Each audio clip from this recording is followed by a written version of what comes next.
Carrington Harrison on your home for Chiefs football. Touchdown, Kansas City! And your home for Royals baseball. Fastball hit high in the air, deep left field, way gone into the bleachers. A two-run homer for Bobby Witt Jr. Watch The Drive by subscribing on our YouTube channel or listen on demand with the Odyssey app or wherever you get your podcasts. This show is always going to stand on principles. Dippin' Dots are incredible. Red Lobster is the best restaurant that America has to offer, and baked beans are trash. You're listening to Kansas City's FM sports station, 96.5 The Fan. Here's C-Dot.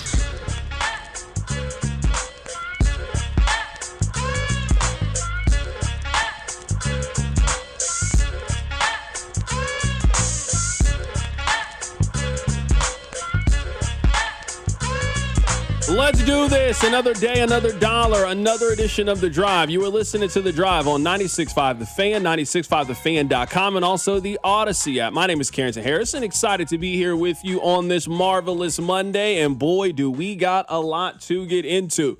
Did you guys know that training camp for the Kansas City Chiefs starts on Friday? Yes, Patrick Mahomes will be in St. Joseph's, Missouri on Friday of this week. So we got a lot to get into. I'm very excited to be here. You know how great it has to be for you to be able to lose 19-2, for you to be as bad as the Royals are, and the rest of the city is just like, okay.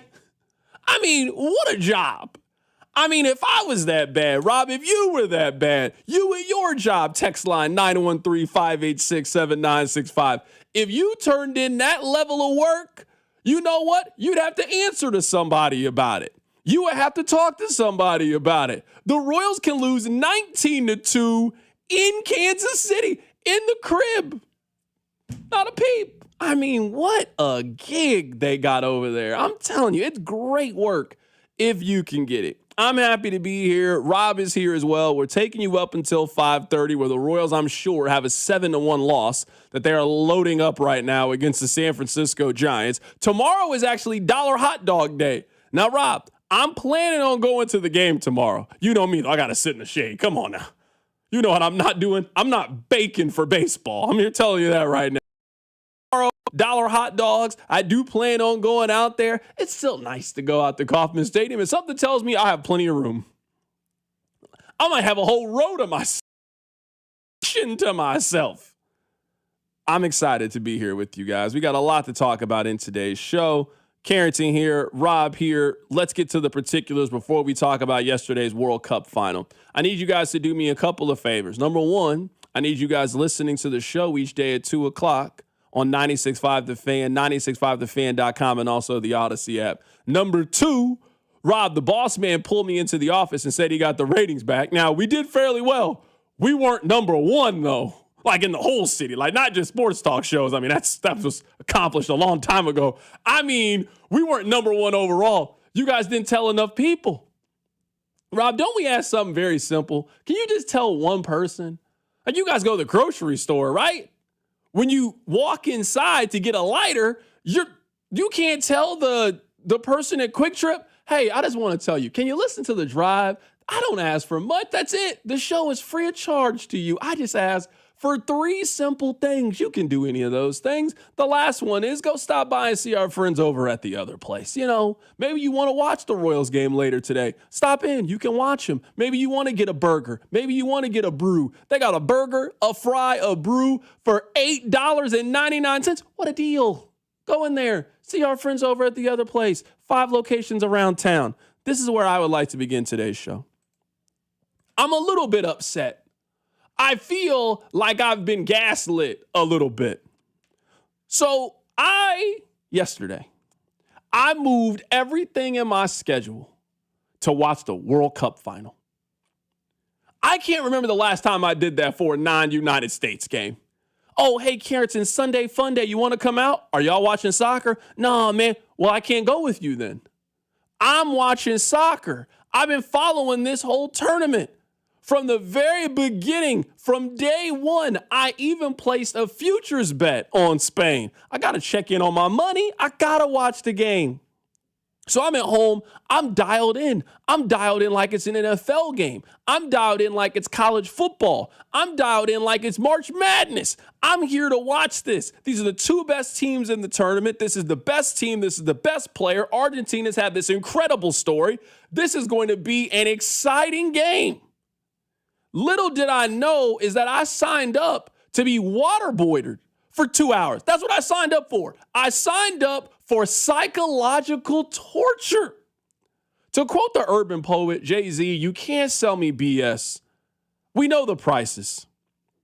So I come in here today and I was kind of mad at the game yesterday. I didn't find it to be a very enjoyable watch. I don't think it was a good game. It got good at the end, but that's the stakes. It's a single elimination game. You win the World Cup. So yeah, in the 85th minute, it started to pick up in intensity. In overtime, it picked up in intensity. What about the 80 minutes before we got there?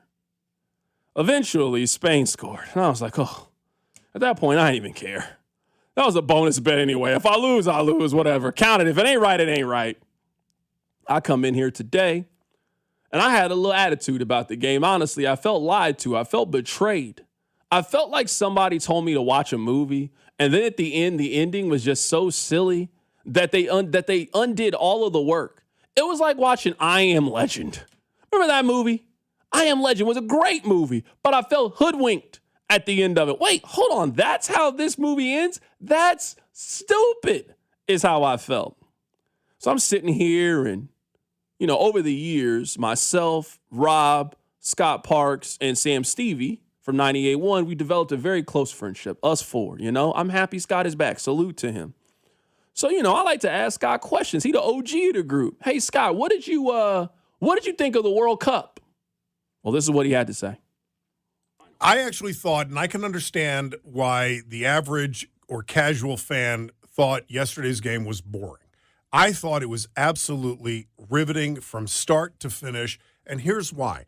Number one, Spain came out of the gate charging. It was incredible how quickly they took control of the game. But there were so many other things that I was watching. Number one, how Spain completely shut down not only Lionel Messi, but Argentina as a whole. There were a couple glimpses of, wow, we might actually score. And I think everybody was waiting for that one moment where Argentina just pulled it off out of nowhere, the one time they actually got a shot, or the one time they actually got a shot on goal, which they never did, and Argentina walks off. The walk-up theme was that FIFA stands for fixing it for Argentina.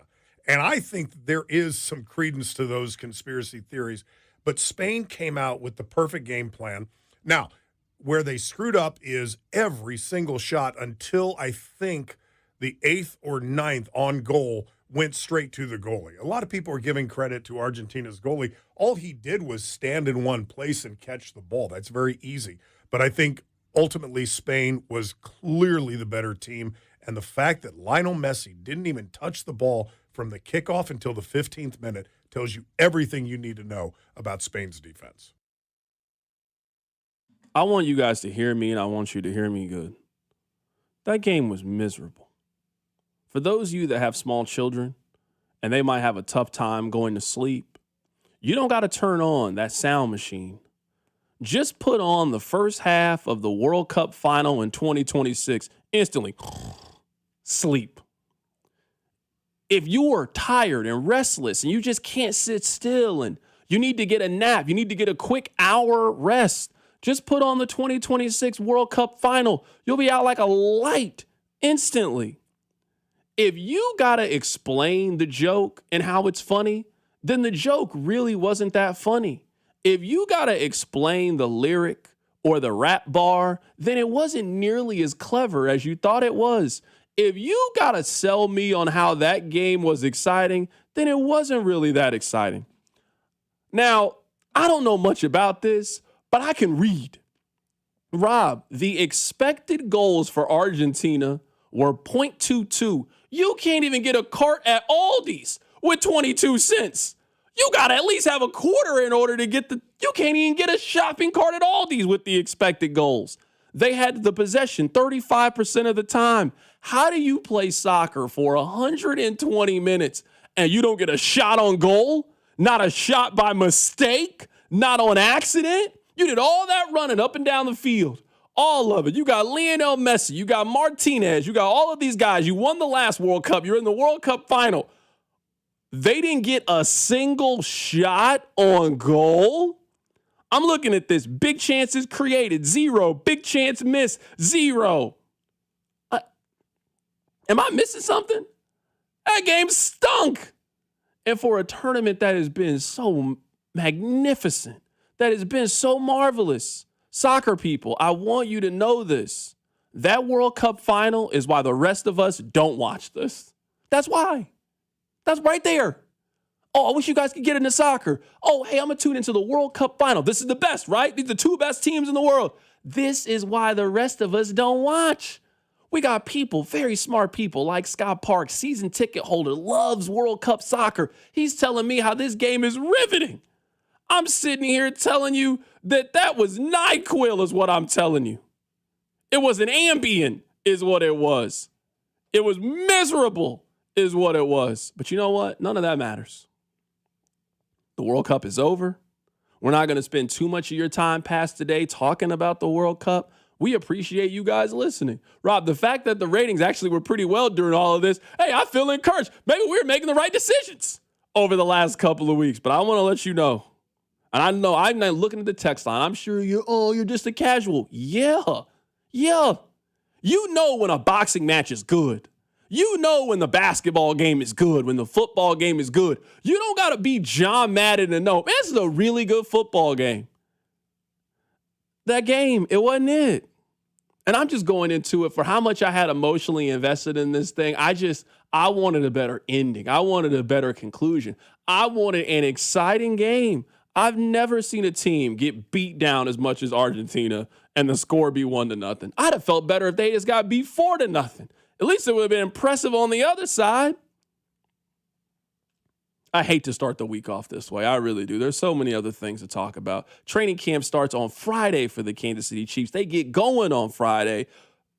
We just got to get through this last day. I'm sure we'll talk about the World Cup again. I want to hear what Rob thinks. I'm guessing Rob's going to tell me how the world's game was played on the most beautiful stage. You know, Rob's BFF, Justin Bieber, was up there. I should have known this game was trash when Justin Bieber, with all the hit sits, showed up with an acoustic guitar singing Hallelujah. I should have known right then and there that we was in for hashtag the finesse. I should have known. Right at that moment right there, when they had Ted Lasso talking to Justin Bieber, he didn't sing Baby. He didn't sing Love Yourself. He sang World Cup Hallelujah. I should have known right then and there that I was in for some nonsense. Argentina had 2 shots. How did you have as many shots as hydration breaks? How? Rob was screaming about hydration breaks. We be screaming about this with Argentina, how they hoodwinked us, how they fooled us. I want to get Rob's thoughts. We'll move on. There was something that happened at the World Cup final. Tom Brady, he is in some WWE beef right now with Logan Paul. All the media people beside themselves about it. Why do you care? We'll talk about it. Keep it right here, it's The Drive. The Drive with Carrington Harrison on Kansas City's only FM sports station, 96.5, The Fan. Men, if your energy is down, your workouts aren't producing results, you're gaining stubborn weight, losing muscle, sleeping poorly, or just not feeling like yourself anymore, it may be more than just aging. This is Jeff for Heartland Men's Health. Our low T and body composition treatments are designed to help men regain energy, improve focus, sleep better, build lean muscle, reduce unwanted fat, and restore confidence both in and out of the gym. At Heartland Men's Health, we specialize in helping men optimize their health, performance, and vitality. Using personalized medical treatments tailored to your health and goals, many men begin noticing improvements in energy, mental clarity, recovery, motivation, libido, and overall body composition within just a few weeks. Your initial visit is just $99 and includes blood work, PSA and T-test, and a medical consult. And if you start on treatment the day of your appointment, your visit is free. Call 844-447-6600 or go to heartlandmenshealth.com. We have 3 offices: Overland Park, Independence, and North Kansas City. Featured therapies are compounded and have not been evaluated nor approved by the FDA. Provider prescription required. See website for details. That'll be $84.52. Perfect. Grab the bags, honey.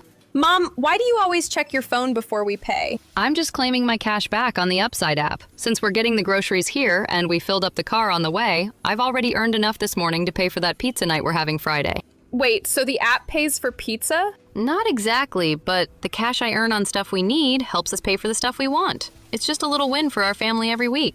Get more out of your everyday. Upside is the free app that gets you cash back on routine purchases like gas, groceries, and dining out at more than 100,000 locations nationwide. No points, no rebates, just cash back straight to your wallet. Download the free Upside app and use promo code RUN5 to get a $5 bonus on your first purchase. That's promo code RUN5 to get a $5 bonus. Remember, use promo code RUN5. Offers vary by user and location at participating merchants. Go to upside.com for terms and conditions. Hey, it's Dusty Likens, and you know baseball's back. BetMGM, the official partner of Major League Baseball, is bringing the high heat all season long. All season long, you can log into the BetMGM app and receive top-tier promos that put you in the batter's box and up the excitement for America's pastime. Step up to the plate all season with Swing for the Fences, the free-to-play game where every swing could score you rewards. We're talking parlay boost tokens, odds boost tokens, same-game parlay boosts, and even bonus spins all season long. And the action doesn't stop there. Get more out of every at-bat and every inning with MLB same-game parlay boosts. Stack your picks and boost your potential payout. Plus, lock in bigger value with MLB odds boost tokens and MLB parlay boost tokens all season long. More boosts, more swings, more chances to win. Download the BetMGM app and step up to the plate today. Gambling problem? Call 1-800-GAMBLERS. See BetMGM.com for terms. 21 and older only. Missouri only. Existing customer offers subject to eligibility requirements. Please gamble responsibly. This is the story of the one who keeps multiple buildings running smoothly day after day. Plumbing that flows, HVAC that hums, cleaning supplies that keep surfaces sparkling. That's why she counts on Grainger. With easy reordering online and 24/7 support, Grainger helps her keep the products she needs on hand. So shelves stay stocked and buildings stay ready. Call 1-800-GRAINGER, click Grainger.com, or just stop by. Grainger, for the ones who get it done. This is the story of the one. As a maintenance engineer at a beverage manufacturing plant, he starts his day knowing every line is ready to run because Grainger delivers the industrial-grade products he needs to keep mixers, conveyors, and packaging equipment moving. With Grainger's vast selection of bearings, belts, and motors, he keeps operations running smoothly, so nothing grinds to a halt. Call 1-800-GRAINGER, click Grainger.com, or just stop by. Grainger, for the ones who get it done. You've got a big day, so you use Unstoppable scent boosters to give your laundry non-stop freshness. So no matter how long the day goes, you can't stop this power, this walk, this pose, this strut, this look, this talk. Your clothes will be so fresh you can confidently strut into that end of the day meeting like a bosses.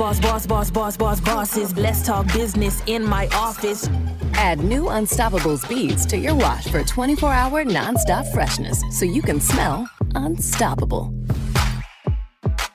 Hi, my name is Lloyd Lockridge, and I'm the host of a new podcast from Odyssey called Family Lore.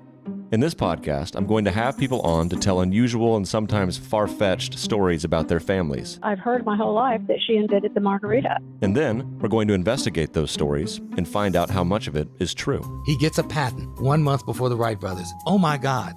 Please follow and listen to Family Lore, an Odyssey podcast, available now on Apple Podcasts, Spotify, or wherever you get your shows. You're listening to 96.5 The Fan from the DM Injury Law Studios. Mike's got this. Car, truck, or motorcycle wreck? Remember, Mike's got this. 816-888-7500. Mike's got this. This is your home for Kansas City sports. 96.5 The Fan.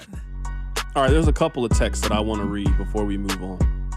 I do want to talk about this Tom Brady thing because sometimes I think the media gets real uppity. I understand why you guys feel the way that you feel. Someone texted this in before we get back to the World Cup. C-Dot, I normally agree with you. However, the way you hyped up Wedding Crashers, I finally watched it over the weekend, and I was just waiting for it to get funny the entire time I was watching it. Rob, can I block that person? I would say if you don't laugh in the first 5 minutes of Wedding Crashers, in just 2 scenes, the movie starts with the mediation. And she says, you shut your mouth when you're talking to me. Very, very funny. And then you remember when they have the conversation that basically explains the plot of the movie. Hey, we're two guys that crash weddings. Rob, you remember whenever the girl comes in and then she's like, I've got a perfect person for you to meet. And then Vince Vaughn just turns it on to 120 miles an hour. And then him and Owen Wilson have the conversation about what it means to crash weddings. If you're not sold at that part, Wedding Crashers isn't for you. Because those two scenes right there basically sum up the movie. Almost every joke spawns off of how those two ones work. If you don't think if you were waiting for Wedding Crashers to get funny, I don't know if you're that funny. Timeless comedy, in my opinion. Timeless. I mean, I don't know what's funny right off the jump the way you do, but within the first 15 minutes, you're in. You're hooked. I don't know that's a blockable opinion, but it's a bad opinion. When do you think you get hooked? Honestly, you're right. I think when Vince Vaughn explains why dating's the worst. That's really good. It's hilarious. I would, if you want all right, 15 minutes in. Because 15 minutes in is when they're at the wedding. You lock it up, you lock it up. That's what I'm saying. When she was like, she was my first Asian. If you don't laugh at that point, what are we doing here? Because that part's hilarious. You lock it up. I mean, I don't want to have to quote the whole movie here, but come on now. We're not doing that with Wedding Crashers. That's how we're going to start the week off? Now, Wedding Crashers 2 is going to stink. I can tell you, I know Let's already. Because you know what? I don't even want to think about that. Like, why are you even getting me to think negative thoughts? It's Monday. We just started. We already got to start with me complaining about something. I don't want to do that. I love it. We could start with, hey, it's beautiful outside. Everything is great.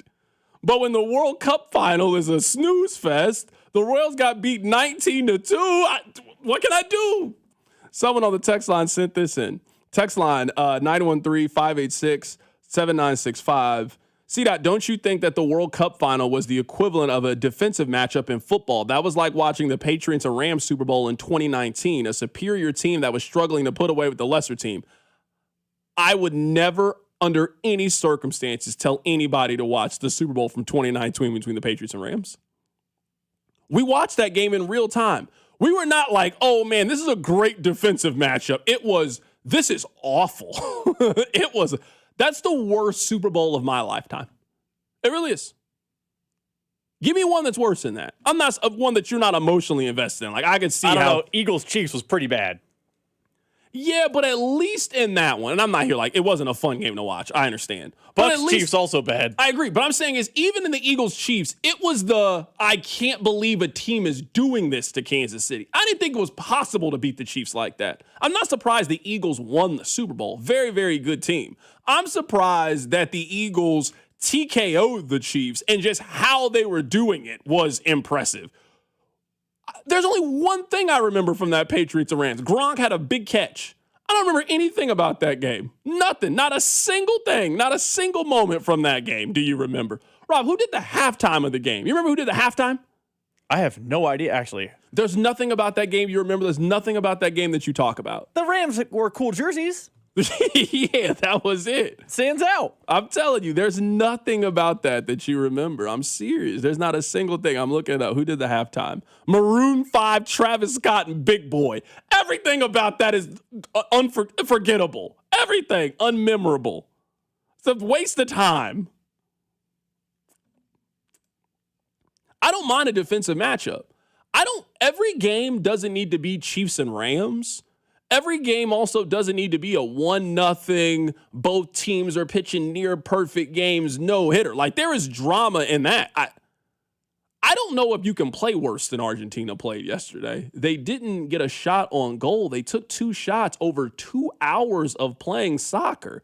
They very rarely had possession. They very rarely were attacking. The game was watching and waiting to see if Spain was going to score. There were not many times in that game that you thought Argentina was going to score. So some of these examples, I understand the example, but in a low-scoring 17-14, both teams moved the ball up and down the field. You put some drives together. There's a little bit of hope. That was like watching the second half of last year's AFC Championship game on loop. That's what it was like. That was also an awful experience watching those two teams have a punt fest.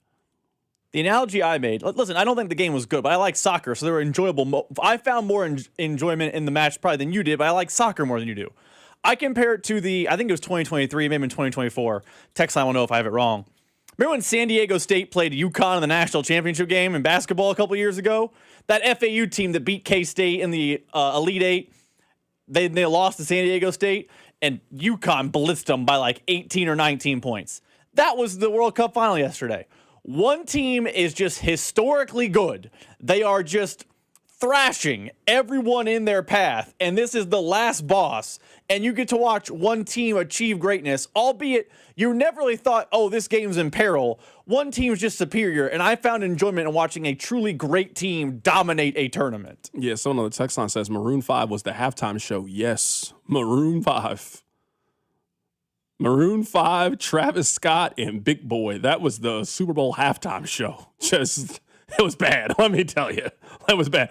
Rob, I'd much rather have Bad Bunny and I don't understand the words than have Maroon 5 and I understand the words. And we all like Maroon 5 songs. But Rob, you know what I don't really want to do in the middle of watching football? Watch him go up there and sing She Will Be Loved in Payphone. That's just not really the music I'm into right now at this point, you know? But everybody loves a Maroon 5 song. Who doesn't love This Love by Maroon 5, Moves Like Jagger? They got songs we know. They got songs we like. Not really fitting the vibe right now for me. Why is Travis Scott here? Do we have an answer for why Travis Scott, how did he even get associated with this? I don't understand. But no, I'm telling you, that was a unmemorable, forgettable Super Bowl. Why was Big Boy there? That's more surprising to me than Travis Scott. It was in Atlanta. It was in Atlanta. That makes more sense. Yeah, it was in Atlanta. That's what I'm saying. Travis Scott's not from Atlanta. That's okay. Yeah, not from Atlanta. That's why I'm like, Big Boy makes sense to me. Like, all right, you're in Atlanta. Let's have you pop up, surprise guest. You know, you got a couple of songs here. Travis Scott is from Houston. Why are you here? It didn't make a whole lot of sense to me. I didn't really understand why that's the case. Rob, have you seen this Tom Brady stuff that's going on? Tom Brady's got beef with the Paul brother. I know what's going on. So for those of you that don't know, this week it was Fanatics Fest. So Fanatics Fest, you guys know the Fanatics, the company. Michael Rubin, he used to own the Sixers. He now runs FanFest. He's a double billionaire. He's a very wealthy individual. So he puts together this like Comic-Con, but it's with athletes. And almost every athlete shows up. Like they got Lionel Messi to show up and sign autographs the day before the World Cup final. Like Michael Rubin, I don't know what kind of stuff he got going on, but he got next level kind of power when it comes to those kind of things. So at FanFest, Tom Brady is standing right next to Logan Paul and Karl Anthony Towns is in the middle. Now, Karl Anthony Towns, I believe this weekend actually performed at WrestleMania, and Logan Paul is a wrestler. So it's kind of obvious that this is a promo for WWE. And in this, Tom Brady smacks Logan Paul. I'm telling you, all the media, why would he damage his brand this way? Why would he sully his legacy this way? What are we talking about? What are we talking about? I mean, I don't mean no disrespect towards Tom Brady. Like, we believe that your wife came to you and said, hey, I want you to stop playing football or I'm going to leave you. And Tom was like, you can leave. That person's legacy is damaged because he got into a fake fight with Logan Paul in promotion for WWE. I don't know what to tell you. I just don't really care when it comes to that. I don't know why anybody cares about this. Of all the things that you could be doing in your free time, that seems very low on the list of things that people should be worried about. I saw Deshaun Watson's personal trainer comment. I'm thinking, big dog, not you. Come on now. You gonna talk to me about what Tom Brady's doing in his free time? And that's your man? Your man is Deshaun Watson, a.k.a. Mr. Nasty Man, and you got the gall to get on the internet and talk about why is Tom Brady doing this to his legacy? I guess over time, you just start to learn. There's some things that only exist on the internet. Like, real people are not talking about this. Real people are not upset about this. But sometimes the currency of the internet is outrage. Sometimes the currency of the internet is complaining about things and joining with other people to complain about things in a way that just doesn't really happen in real life. I don't care about Tom Brady and his free time doing this. You know how many athletes have taken the WWE bag before? You know how many athletes have done that? You know how many athletes have dabbled over in wrestling, got a quick, easy bag, and that was it? I'm mad that Tom did it. where Tom fake slapped Logan Paul and then flipped him off. Like, what are we doing here? I don't care about this. I really don't care about this, Tom. I'm happy you're showing a little bit of personality. We used to kind of make fun of you because you never talked. You never had any personality. Now you're doing fun stuff. Hey, I'm on your side. Maybe your kids are really into wrestling. I don't know. I'm not here to judge you, but Tom, I don't care about this. I don't think the average person cares about this. This is something that media people just love to stand on your high horse. How can he damage his legacy? If Tom Brady passed away tomorrow, we're going to talk about that Tom's legacy was defined by him getting into a fake fight with Logan Paul, or that he is the most accomplished football player in the over 100-year history of the National Football League. Are we going to talk about his drive against the St. Louis Rams that made him a superstar, or the fact that he flipped Logan Paul off in promotion for the WWE at the World Cup final? What are we doing here? Hey, what are we doing? This is stupid. Tom, keep living your life, Tom. I just want you to know I'm on your side. Of all the things you could be doing in your free time, this is not that bad. Every day I get on the internet, I got athletes explaining to me that $100 million isn't as much as you think it is and that they got to pay taxes. Of things you could be doing as a former athlete, this is low on the list to me. You're not out here hurting anybody. You're not committing any crimes. You seem like a very happy-go-lucky individual. Last time I checked, you were talking to that Alex Earl girl who's a baddie. Tom, you're living the life to me. You're making $50 million to show up and call 20 football games a year. You're a billionaire. Hey, Tom, keep living, man. I'm on your side. You're living the dream. Listen, I agree with you, but let me just take the other side for 2 seconds here. Have we ever seen as accomplished of an athlete as Tom Brady do goofy TikTok WWE stunts? This was like Michael Jordan before he went back to the Wizards, jumping in the ring with Dennis Rodman when they went to Raw that weekend. We would, of course, crush Jordan for doing that. What are you doing? If Patrick Mahomes was doing goofy TikTok stunts, we'd be like, what are you doing? You're Patrick Mahomes. You know what Wayne Gretzky doesn't do? He's on a panel. You know what he doesn't do in his free time?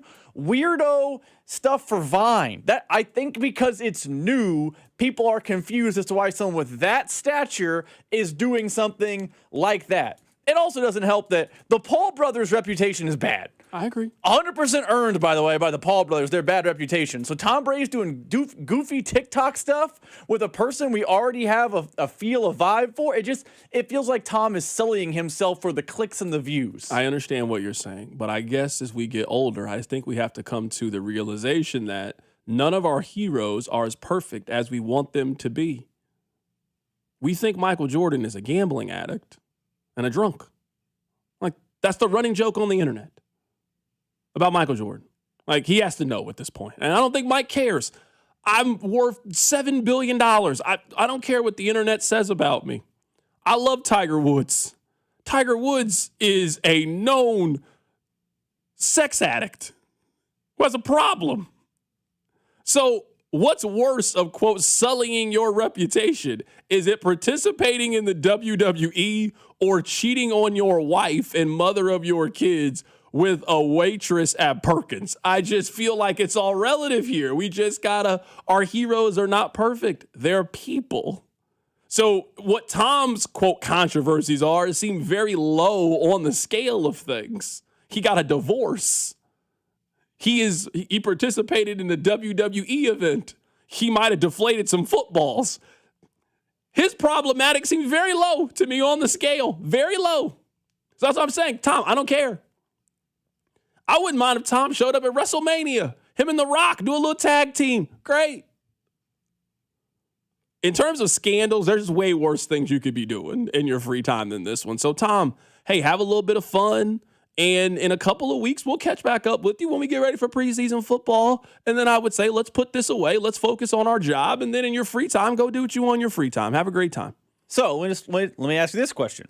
Let's say it's the Saturday night or a Friday night before pick a big game on Fox, NFC game. I think Tom should be in the city of wherever it is. So now if the wrestling is there and you show up and it's, okay, all right, whatever. Let's say it's Eagles and Niners, Sunday at 3:25, games in San Francisco. And on Friday night, he's in Phoenix doing a fight with Logan Paul on SmackDown. Yeah, Then you'll be like, this is goofy? Yeah, I would tell Tom then you should go to work because your job requires you to be at work. I don't know if you can do your job to the best of your ability that way. I think it normally shows. You can tell based on how people sound on the air what their preparation is. You can tell when they just show up. So as long as Tom's doing his job, and I think Tom has gotten noticeably better at his job the last couple years. I think Tom is a very good broadcaster. So Tom, go live your life. Don't listen to what Dave Portnoy has to say about this. You want to talk about Dave Portnoy can tell you what's goofy? This, to me, is one of the great downfalls of an icon with Tom Brady. And the way he is acting post-retirement, it's a legacy that is being lamified. I use that word. People are like, what does that mean? It means he's becoming very lame. And it's a guy who very few athletes, Michael Jordan, Messi, Beckham, Gretzky, like these are like superstars that seem so above the fray that you don't want to see him mixed up in all sorts of lowbrow TikTok, flag football leagues in Saudi Arabia or whatever it is. The rest, everything about him is cringy right now to me. That was Dave Portnoy. That was his show, Wake Up Barstool, and he finds what Tom Brady is doing cringy. Tom, I just say, go live your life. It is cringy, by the way. You don't have to care, but there is a cringe factor. It honestly factor doesn't bother me. I mean, I get it. Everybody, different strokes for different folks. It just doesn't really bother me that much.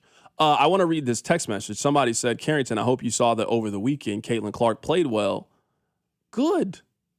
I'm happy. Like, Caitlin Clark playing well is not going to end up being some gotcha for me. Maybe you guys will consider that to be some gotcha. That's perfectly fine. I want the focus to be about how Caitlin Clark is playing and what she is doing on the floor. That's what I want it to be. It's been a while, I would say, since we had a game like that, a conversation like that. If you take a look at the last 10 Caitlin Clark stories, 2 of them have been about basketball. So if you're telling me that, hey, did you see Caitlin Clark played well? Good. I want more of those. I want more of those performances. I do feel, regardless of how you feel about my commentary, I feel like I've been very consistent. I just want you to go out there and do it. That's it. Do it. That's all we can evaluate in our profession is how you perform, how you play. So some of the off-the-court storyline stuff, sure, we got to talk about it. We got to feed the beast in that sense. But if we look at Caitlin Clark as being one of the great athletes, which we all know that she is, then I want to treat her the same way that we treat Jalen Hurts, the same way that we treat Sam Darnold, the same way that we treat Brock Purdy, the same way that we treat Jalen Brunson and Victor Wembanyama and all these guys. What bothers me about Caitlin Clark is we never talk about her like she's one of those. We talk about her like she's drastically different. So if we're going to throw up the July 17th, you played well against the Storm, that's great. We got to have the conversation of the very next day, she was 5 of 14 from the floor and also was 2 of 8 from 3. So we had both of those conversations about Caitlin Clark. We all agree that Caitlin Clark can play basketball at a really high level. We all agree that she's a hooper. I just want us to talk about Caitlin Clark, the basketball player, the same way that we talk about everybody else in their profession. That's all I want for Caitlin Clark. That really is it. And for us to evaluate her based on how she plays on the floor. But too many times our conversations about Caitlin Clark is basically, are the other girls playing nice with her and being too mean to her? We just don't do that with any other athlete in American sports. That's my only Caitlin Clark issue. I want to talk about the basketball portion of her. Listen, I don't watch the WNBA religiously. I'm not going to pretend to. But it felt like this weekend was the first time that the girl we saw play basketball at Iowa has entered the WNBA. That's probably her best game as a pro. Like, I don't have her game logs in front of me. That's her best game as a pro. And if she's going to be the player she was at Iowa, which, by the way, had drama, there were other girls who didn't like her when she was playing basketball at Iowa. That's fine. We can talk about that as much as we want. But the fact that she was hooping makes it far more fun to talk about her than, people don't even, it doesn't really matter, but behind the scenes, I would tell you, let's not talk about Caitlin Clark today. I don't want to talk about Caitlin Clark today. But when she's hooping, we can talk about Caitlin Clark. No, for sure. And the text line, I mean, I get it. I get it. I guess what I say with everybody is, yes, if we want to have the conversation about the 45-point game, that's perfectly fine. I'm happy to do it. But I don't know why in these instances, and this is where I just push back on Caitlin the way I push back on any athlete, The game before, she scored 12 points. The game before that, she scored 13 points. She was 1 of 5 from 3. She was 1 of 8 from 3. The game after it, she was 2 of 8 for 3 and 17 points and 5 of 14 shooting. She had 8 points and she was 2-11 from the field heading into the fourth quarter in a game in which they were up 20 points. So I'm with you. We can just tell the story about the one game, or we can talk about Caitlin as an athlete and a basketball player the way that we do every other athlete. And I don't know why we have decided that this person is different than basically every. Let Sam Darnold get off to a slow start this season. If Sam Darnold gets off to a slow start, the text line will be filled with, see, I told you, wasn't good as I thought. Why can't we talk about her like we talk about almost every other athlete? Keep it right here. It's The Drive. You're listening to The Drive. My man Carrington Harrison. On Kansas City's FM sports station, 96.5, The Fan. Baseball fans, the baseball season is in full swing, and FanDuel is giving you a chance to call your shot with daily dingers. Joining the action is so easy. Just make your free pick on who's going to hit a home run in their game, and if you're right, you'll get a profit boost on your next bet for a chance at even more winnings. It's just another reason why FanDuel is the home of home runs. You know what? Jack Caglione, who was recently in the home run derby, I'm going to pick him to go yard. Maybe I'm going to go Jordan Walker. He won the home run derby in Philadelphia. So are you ready to play your game? All you need to do is head over to FanDuel.com/local to get started. One more time, that's FanDuel.com/local to opt in for daily dingers and make your free pick on who you think's going to hit a home run. Play ball and swing for the fences on FanDuel, an official partner of Major League Baseball, and also 96.5 The Fan. 21 in President, Missouri. No purchase necessary. Opt-in required. Bonus issue with non-withdrawable profit boost. Restrictions apply, including any token expiration and max wager amount. See terms at sportsbook.fanduel.com. Gambling problem? Call 1-800-GAMBLER. Is anyone paying attention to rural Kansas? Everything costs way too much, and the politicians in Topeka keep siding with big tech and give a thumbs up to these massive data centers. We need someone who will fight for our farmers and ranchers and all the working people of Kansas. Vicki Schmidt is running for governor. She's the insurance commissioner who is laser focused on lowering costs and taking a stand against these out-of-state tech companies. Vicki's running mate is Joe Newland. He's the former Kansas Farm Bureau president who has spent his career farming himself and advocating for our rural communities. Vicki Schmidt and Joe Newland will fight tirelessly to protect our land, water, and way of life. That's why the Kansas Farm Bureau has endorsed Vicki and Joe. Finally, someone who has our back. Vicki Schmidt and Joe Newland for governor and lieutenant governor. Defend U.S. PAC paid for and is responsible for the content of this advertising. Dustin McIntyre, Treasurer. Not authorized by any candidate or candidates committee. DefendUSPAC.us. They call this one Bill. Whoa, aliens? Am I in a spaceship? Affirmative, Bill. What's with the laser saw? Relax. We are cutting our bill in half. What? An Xfinity mobile transmission says you can cut your bill in half. Oh, your mobile bill, not me, Bill. Ah. Xfinity Mobile also says we can try it free for a year. Free. Yes, with no commitment. Can we put the saw away? I am reluctant. But we will find another being to bisect. That's not sci-fi. It's Xfinity Mobile. Xfinity Internet members cut your mobile bill in half. Plus, try Xfinity Mobile free for a year. No commitment. Learn more at xfinitymobile.com. Xfinity. Imagine that. Restrictions apply. Xfinity Internet required. Savings compares one line of Xfinity Mobile Select to comparable plans from T-Mobile, Verizon, and AT&T as of 3/24/26. Taxes, fees, extra. $30 monthly discount limited to new mobile customers only. After 12 months, regular rates apply. Did you hear? Allstate car insurance now costs even less. So when you bundle with home, you can save even more. Check Allstate first to bundle and save with a new lower auto rate. You're in good hands with Allstate. Not available in every state. Only applicable for new auto insurance business. Rates will vary by several factors, including how you purchase the policy. Potential savings may vary. Allstate North American Insurance Company and Affiliates, Northbrook, Illinois. Spreadsheets, clunky software, 100 different logins just to run your business? Ah. There's a better way. Odoo. One simple, connected platform that handles sales, inventory, accounting, and more, so you can focus on growing, not juggling. Make the switch today at odoo.com. That's ODOO.com. And Doug. Limu and I created a trick to help you remember that you can customize your car insurance and save with Liberty Mutual. You see, the shirts Limu and I wear are yellow, and yellow is the color of lemons, and lemons grow on trees, and trees provide oxygen, and oxygen helps us breathe, and breathing is how you live, and you can live more life when you save money by customizing your car insurance. I agree, Limu. It's really quite simple. Only pay for what you need at libertymutual.com. Liberty, liberty, liberty, liberty. This is 96.5 The Fan, your home for Chiefs football.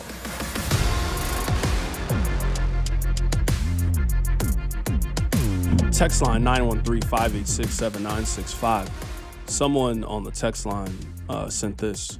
Argentina played badly because Spain was defensively dominant. C-Dot, you sound like a casual fan who doesn't like defensively great teams.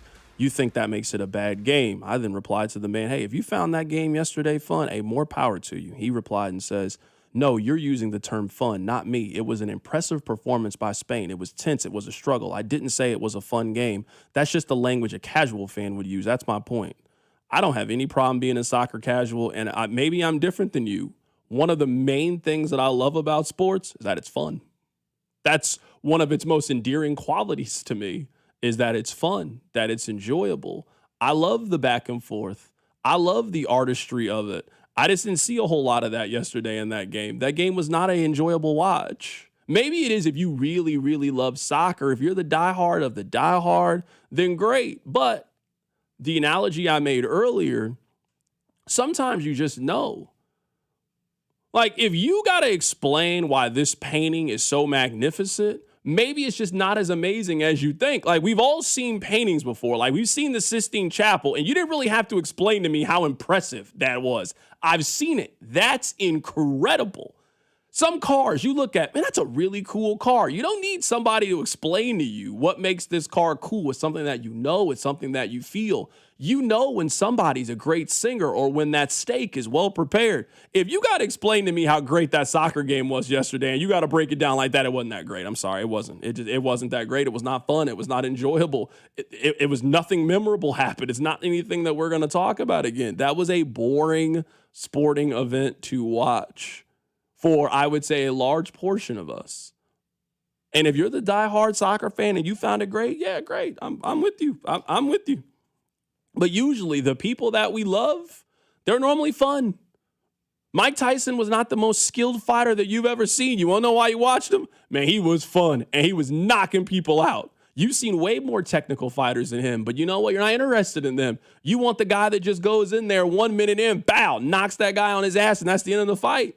That's what we want sometimes. I'm not saying every fight needs to be that way, but that one yesterday, I'm telling you, that was awful. An awful, awful experience. Rob, did you enjoy the game yesterday? I did, but I kind of felt like the texter, excuse me. I was mostly just in awe of what Spain was doing. That was a historic defensive performance, that tournament, and to do what they did to Argentina was very fun to watch. Thierry Henry said it in the postgame, the best team won, and the best team did win. Oh, for sure. Absolutely. I 100% agree with that. So I found myself enjoying Spain for the dominance more than the actual game. I like mid-game started being retrospective of the tournament as opposed to the individual match. Yeah, I mean, that part, I don't think you have to be a soccer diehard to notice it. Spain was clearly the best team in this tournament and dominated this tournament from start to finish. They allowed one goal in this entire time, and it was a dead ball. They were by far and away, and just the path. You beat France. You beat Argentina. It was well-deserved. Like, sometimes you watch a single elimination tournament and you think, oh, well, if you replayed that 10 times, you might get a different answer. No, if you replay this World Cup with these players, I don't care where it was. If you redid this tournament, I think Spain would win every single time. I don't think they would lose to France. I don't think they would lose to England. I don't think they would lose to Argentina. Spain was clearly the best team in this tournament. So I agree. So the game itself, that's why I compare it to the San Diego State UConn Final Four. That game, that Final Four, that championship game kind of stunk. UConn just kind of dominated everyone. But during that game, I thought to myself, man, UConn's just better than everyone. That's what I found myself doing mid-match yesterday with Spain, is look what they're doing to everyone in their path. Text line 913-586-7965. We'll get to football coming up at the top of the hour. Rob, I know today's a big day for you. I saw you when you came into work today. You were giddy. I was like, what's going on, Rob? Like, I know you've been looking for a house. Hey, did you close on your house? You're like, no, man. I was like, okay, all right. don't really want to play 20 questions here. Like, you're going to tell me what it is? Avengers. I'm like, wait, hold on. I thought I'd find a time machine. I'm like, isn't it over? Now, I'm not the smartest man, but wasn't the last Avengers called Endgame? Like, I don't know much, but Endgame would suggest that they're done, that this is the end, that the game is over. In fact, it was not over. What is this one about if they just ended in the last one? What are they bringing the old characters back? Are they bringing back Iron Man? Are they bringing back Captain America? They got new Avengers. Who are the Avengers now? I'll tell you this, as someone who doesn't watch this, you know who's coming back? The X-Men. They're going to be in this one? The premise of this movie is the X-Men and the Avengers are going to fight in a multi-universe battle. Like against each other? Like against each other. I'm rooting for the X-Men then. I'm not rooting for the... Who's on Team Avengers? Because in the trailer, there is... I haven't seen the trailer. Maybe I need to watch this and I would have more understanding. Definitely watch the trailer because... You're telling me the X-Men are finally gonna make a Marvel, not like the ones back in the day with like Halle Berry. We're talking about they're making a new X-Men movie. No. Those characters from those movies are in this one fighting the Avengers. Halle Berry's in this one? And James Marsden and oh my goodness, Patrick Stewart, Kelsey Grammer. I'm excited now about this. Why don't they just call it X-Men then? Why can't we just start with X-Men? Rebecca Romaine's in it. It's basically the X-Men are fighting the Avengers. You know what? I went into this with the wrong spirit then. This is what I thought. I'm serious. This is what I thought. Marvel, it's kind of slowed up a little bit. For a while there, Marvel was printing money. I was excited about this. But I think when Chadwick passed away, when they announced the Blade, it feels like they could never get Blade off of the ground. I feel like this cycle of Marvel, they've struggled to kind of create those characters that got people excited. So I thought they were going back to old trusty. You know, like whenever Jordan Brand needs to make a little bit of money, they'll just re-release the same shoes. Like, bro, we're doing the white cement threes again? We're doing the Space Jam. Like, they just came out 3 years ago. Why are we releasing these again? Because, you know, people love these. I thought we were just going to play the hits here because it's been a little bit of a slow period. It's just Spider-Man and the Avengers. I feel like that's the only thing moving right now for them. But you're telling me this is the official, the X-Men are going to be here. I'm here for that. The X-Men are literally in the trailer. So the whole concept of this movie, without getting too Marvel nerdy, is that Dr. Doom is trying to destroy the multiverse, and he is using the X-Men to help. Oh, wow. Because there's a scene in the trailer where Thor is fighting X-Men. Okay, you know what? That's something I can get signed up for. Mm-hmm. That's something you could give me. But am I supposed to pick a side? Like, I don't want the Avengers to win. I want the other team to... I want the X-Men to win. So the belief Who's is... even on the Avengers? Who am I supposed to be rooting for? All the ones that I know, they're done. I mean, Black Panther's still there. It's just...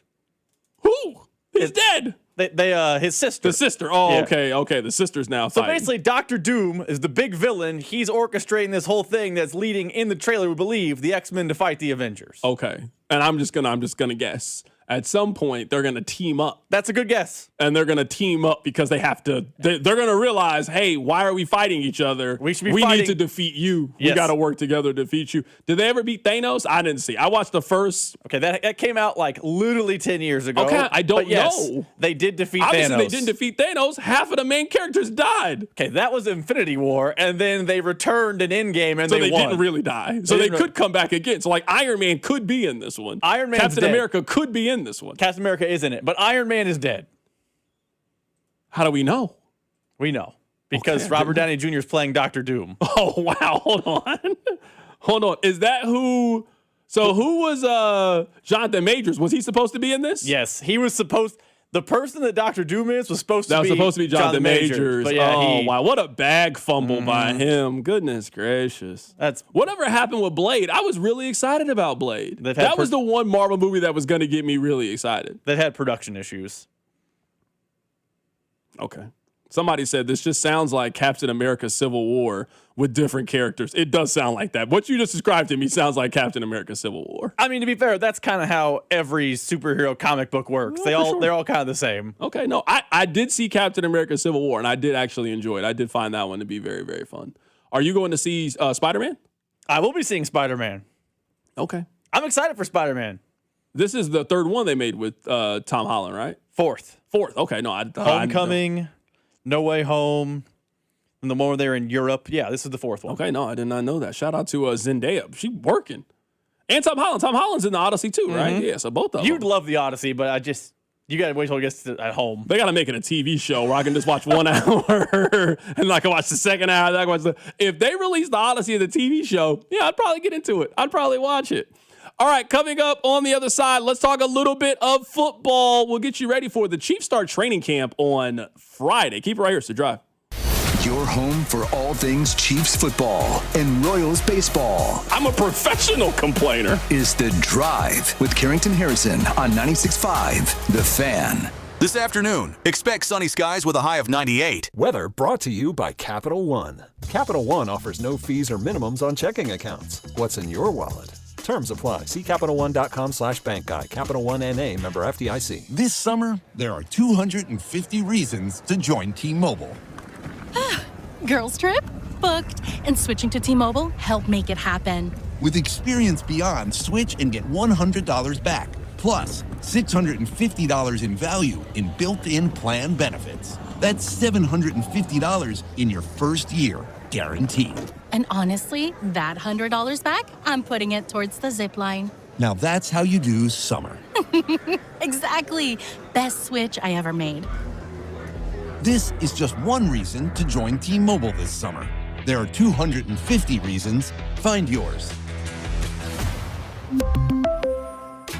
Savings based on the value of benefits included with Experience Beyond, like entertainment and 1 year of AAA Classic and Dash Pass on us. Benefits may require activation. See plan for details. Get $100 via virtual prepaid MasterCard with eligible ported, no cash access, and expires in 6 months. Issued by Sunrise Banks, N.A. member FDIC. Allow 8 weeks. In a business built on trust, experience matters. For more than 36 years, Century Roofing has installed over 36,000 roofs across Kansas City, earning a reputation for quality, integrity, and service. Homeowners have voted Century Roofing Best Roofing Company in Johnson County for the 5th consecutive year and Best in Kansas City for the 2nd straight year. KC-based and female-owned, Century Roofing.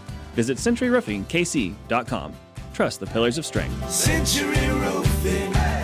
Trust the pillars of strength. Conservative, family man, author of The Bald Plan to Reduce Property Taxes. Listen to Scott Schwab. Property taxes are killing Kansans, but one day it hit me. BALD. BALD stands for Better Affordable Living by Decreasing Property Taxes. And it's the only detailed plan. Schwab's BALD plan means voter approval for property tax hikes, refunds for unfair assessments, and tax relief for seniors and working families. Listen to Scott Schwab. I'm focused on reducing taxes for Kansans. You should keep more. My BALD plan makes sure of it. When I'm governor, we'll get it done. Finally, a governor with a good head on his shoulders. Author of the BALD Plan to Decrease Property Taxes. Conservative Republican Scott Schwab for governor. Visit scottschwab.com/bald to learn more. Paid for by Schwab for Governor, Jim Felter, Treasurer. That'll be $84.52. Perfect. Grab the bags, honey. Mom, why do you always check your phone before we pay? I'm just claiming my cash back on the Upside app. Since we're getting the groceries here and we filled up the car on the way, I've already earned enough this morning to pay for that pizza night we're having Friday. Wait, so the app pays for pizza? Not exactly, but the cash I earn on stuff we need helps us pay for the stuff we want. It's just a little win for our family every week. Get more out of your everyday. Upside is the free app that gets you cash back on routine purchases like gas, groceries, and dining out at more than 100,000 locations nationwide. No points, no rebates, just cash back straight to your wallet. Download the free Upside app and use promo code RUN5 to get a $5 bonus on your first purchase. That's promo code RUN5 to get a $5 bonus. Remember, use promo code RUN5. Offers vary by user and location at participating merchants. Go to upside.com for terms and conditions. The world's biggest soccer tournament has arrived, and you can trade the entire tournament on Kalshi. On Kalshi, you can trade every match from the opening rounds all the way to the final. Last week, Spain was trading at 17% to win it all, meaning a $100 trade could pay out $572 if they win soccer's biggest prize. Want to know what they're at today? Check Kalshi. On Kalshi, you're trading against other people in a live market. For a limited time, download the Kalshi app and use code PITCH to get a $10 credit when you trade $10.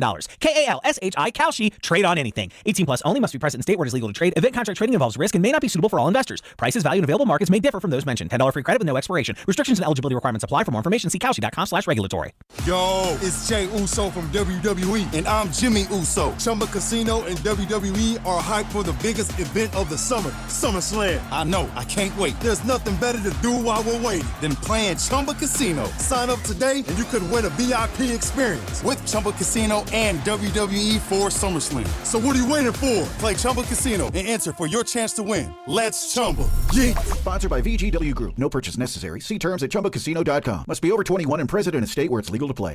Royals coverage sponsored by Park & Go. The best deal on airport parking. Sun, sand, and stress-free travel start with Park & Go. The best deal on airport parking. Keep your car cool with all covered parking and enjoy fast shuttles right to the terminal. Reserve your spot now at bookparkandgo.com. Park & Go, family-owned, customer approved. Make sure to subscribe to our YouTube channel to watch all your favorite shows, shorts, and clips. This is your home for Kansas City sports. 96.5 The Fan, KFNZ FM and AM, HD1 and HD2 Kansas City, an Odyssey sports station. All right, let's talk a little bit of football, and I don't mean soccer. Let's talk a little bit of NFL. So, we are a week away from every team in the National Football League being at training camp. The Chiefs, the rookies and quarterbacks report on Friday. So, why don't we start with the Chiefs, and then we'll talk about the other teams that are in the AFC West. So, there is a report right now from Albert Breer. The report reads, there's an expectation among people in Kansas City that Patrick Mahomes will be fully cleared this week, and also the knowledge that they will tell him he can go, he really will go. So the plan is to be smart with it and make sure everybody is doing what's going to put him in the best position to be at his best from September through February, not just ready for week one. I think we've all thought this, so I don't think I'm saying some earth-shattering take. I think it's just an observation on what's happening. Rob, if they are going to fully clear him for practice in July, toward the end of July, there is no way they are keeping him off the field for week one. Because then you are giving him all of the reps and you are preparing him like he is your number one. Now, Justin Fields will get some opportunities. You want to have him ready in case of all of these kind of things. But if you're prepared to fully clear Patrick Mahomes heading into training camp, you are making every decision under the guise that he is going to be your starting quarterback for week one of the NFL season. So they can say one thing, their actions, how they move their roster, how they divvy up the reps, that will tell you how they really, really feel. We right now don't know what the defensive line rotation is going to be. We'll find out in about 2 weeks. You'll find out who's running with the ones. You'll find out who's the odd man out, and how they are practicing, how they are lining up usually answers your question. If the Chiefs come out and clear him and he is running with the ones pretty consistently and they're not divvying it up, they're not splitting it 50-50, it's kind of business as usual at Arrowhead, then we all have our answer. They are planning, they are preparing that Patrick Mahomes is going to be there. So there's other questions with the Chiefs, but that is by far and away the biggest question. And honestly, until you answer that question, it is the only question that really matters with Kansas City. Is Patrick Mahomes going to be ready? Who is your starting quarterback in week one? This report from Albert Breer, which has to come from somebody in the know. I believe this. Everything that has been happening is trending in this direction. I expect to see some kind of announcement that Patrick Mahomes is back for the Kansas City Chiefs. I think at this point, him not being a participant at camp, not being playing in some capacity in the preseason, and being a full go by week one, at this point, where I'm at, and I can't speak for anyone else, anything other than that would surprise me. Like if we get a note in 2 weeks, Nate Taylor reports that the Chiefs are going to, slow down Mahomes because, he had a setback. That would surprise me. If it's Patrick Mahomes not ready for week one, that would surprise me. It feels like we've been pushing in this direction for a while, and that direction is Patrick Mahomes is playing in week one of the NFL season, no doubt. The real question to me is preseason, which I think he will play in strictly to knock the rust off. He's not playing a half or nothing, whatever they lie about, but he's playing a couple drives. For sure. Yeah. So, just how I feel this is going to go. St. Joe, he'll be, padded and sleeved up, but he will be out there. That is my belief. Yeah, but I guess, I don't know if you and I disagree on this. You might as well have the conversation. If you are approving Patrick Mahomes to play and going to use him in this way, then you got to use them how you normally would use them, and you can't second guess it. So it can't be, well, we're overly cautious about Mahomes, so that means he's going to be ineligible for all of the post. Like, that's not how you guys prepare. That's how the Rams prepare. They don't care about the preseason at all. But we all know, we go through the same song and dance with the Chiefs every year. Andy will have that first press conference, and he'll tell you how the starters will play in the first quarter, and then these guys will play in the second quarter. Mahomes will go out there, he'll hand the ball off 2 times, and then he'll go put on a baseball cap, and he'll go talk to whoever the sideline reporter is for the day. So if they're going to go into this with the idea of business as usual, then business needs to be as usual. Then how you would use Mahomes in 2025, how you use Mahomes in 2024, you need to keep that same rhythm, keep that same synergy, and that's what you need to do in the preseason, in my opinion. No, we actually agree 100%. I actually think this preseason, for a lot of reasons, is probably more important for Pat than any preseason he's had, save his rookie year. Because he is going to have a brace on his leg the entire season, is my guess. I don't know. I'm not a doctor. No one would confuse me with Rick Burkhalter, but I'm assuming he's going to have a brace on his leg this year. He needs to learn how to play with a brace and get tackled in a brace and run around in a brace. So you're right. I don't think he's playing the full first quarter, but when Andy comes on, and lies and says he'll play a quarter, I think we're going to crank up to 2 quarters in the second game. We'll see how it goes. I wouldn't be surprised if he keeps him out there an extra drive and a half. More comfortable situation, but it is all systems go with Patrick Mahomes if he is all systems go. Text line 913-586-7965, talking a little bit of football here on this Monday. So I wrote down one question for every team in the AFC West. Everybody's about to get going here in the next couple of days. So why don't we just have a general AFC West conversation? Rob, if you had to in one sentence, text line in one sentence, if you had to explain why are the Chiefs the favorite heading into the season in the AFC West, what's your answer? Because I think the answer is the Chiefs still have the best quarterback and coach combination. So despite not being 100% certain in other areas, Vegas is going to side with the Kansas City Chiefs. But you and I went through the roster just a couple of days ago going through it. I think the Broncos have a better team than Kansas City heading into the season.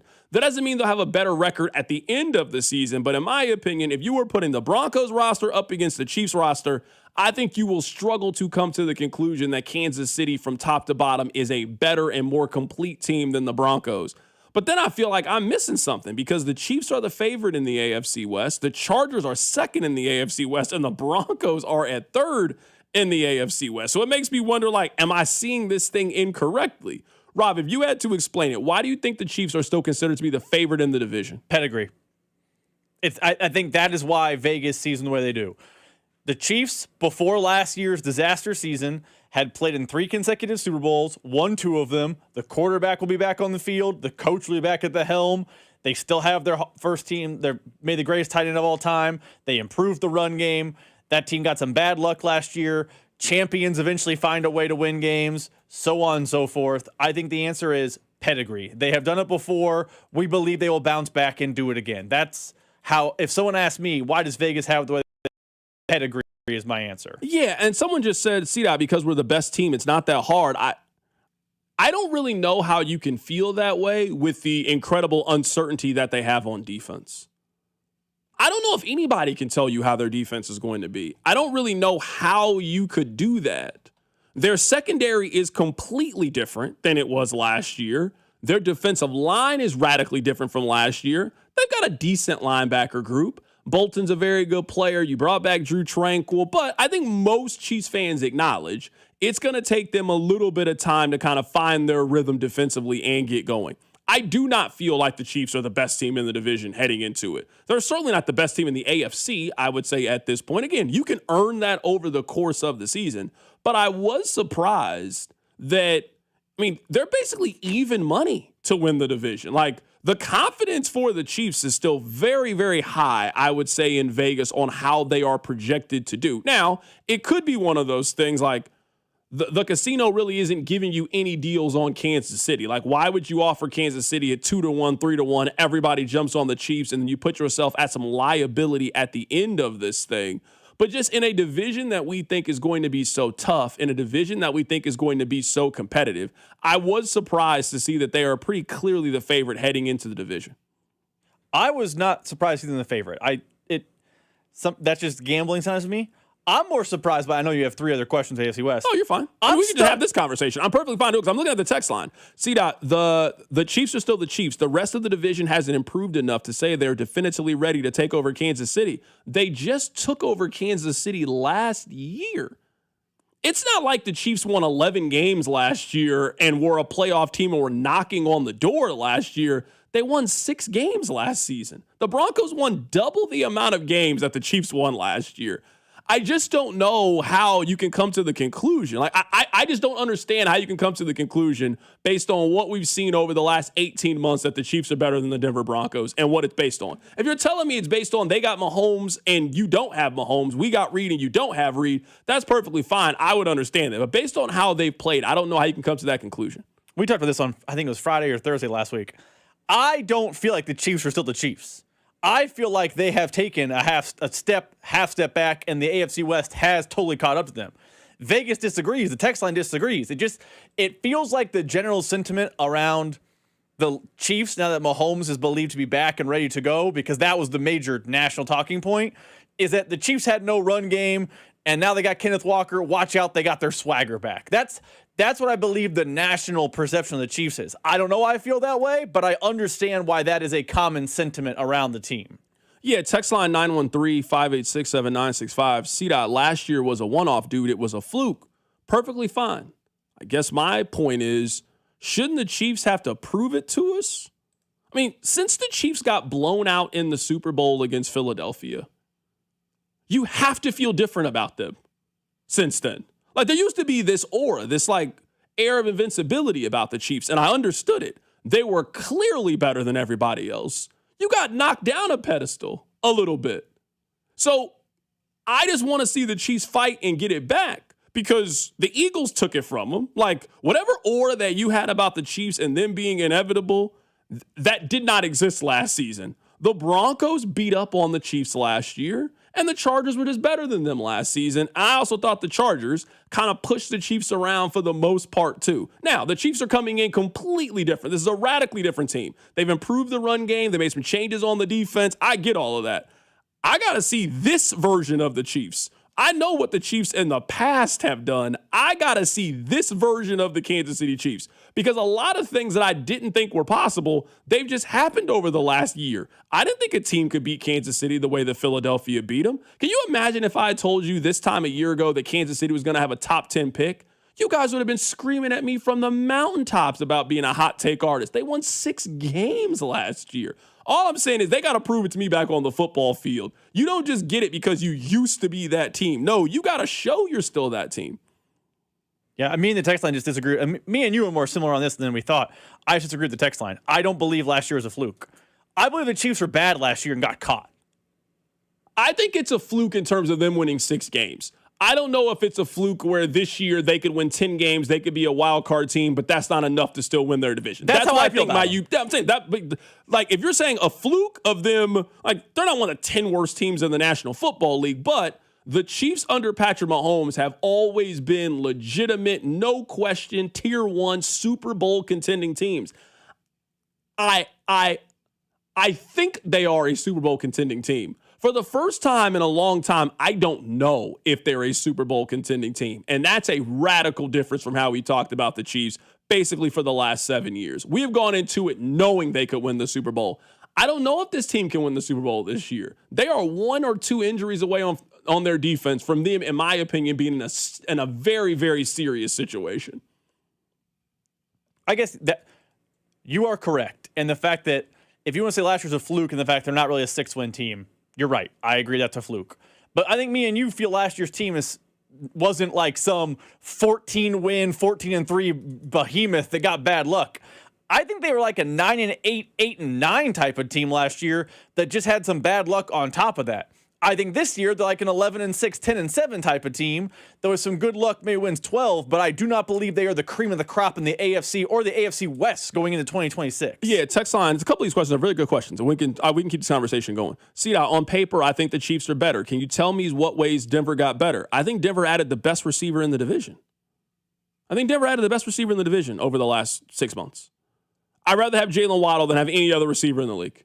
Tell me who you rather have over him. You would not take Rashee Rice over him. You would not take Xavier Worthy over him. I'm not taking any of the wide receivers on the Raiders or the Chargers. I think the Broncos added the best receiver in the division. That's a significant way that they got better over the course of the last 6 months since the last time they played each other.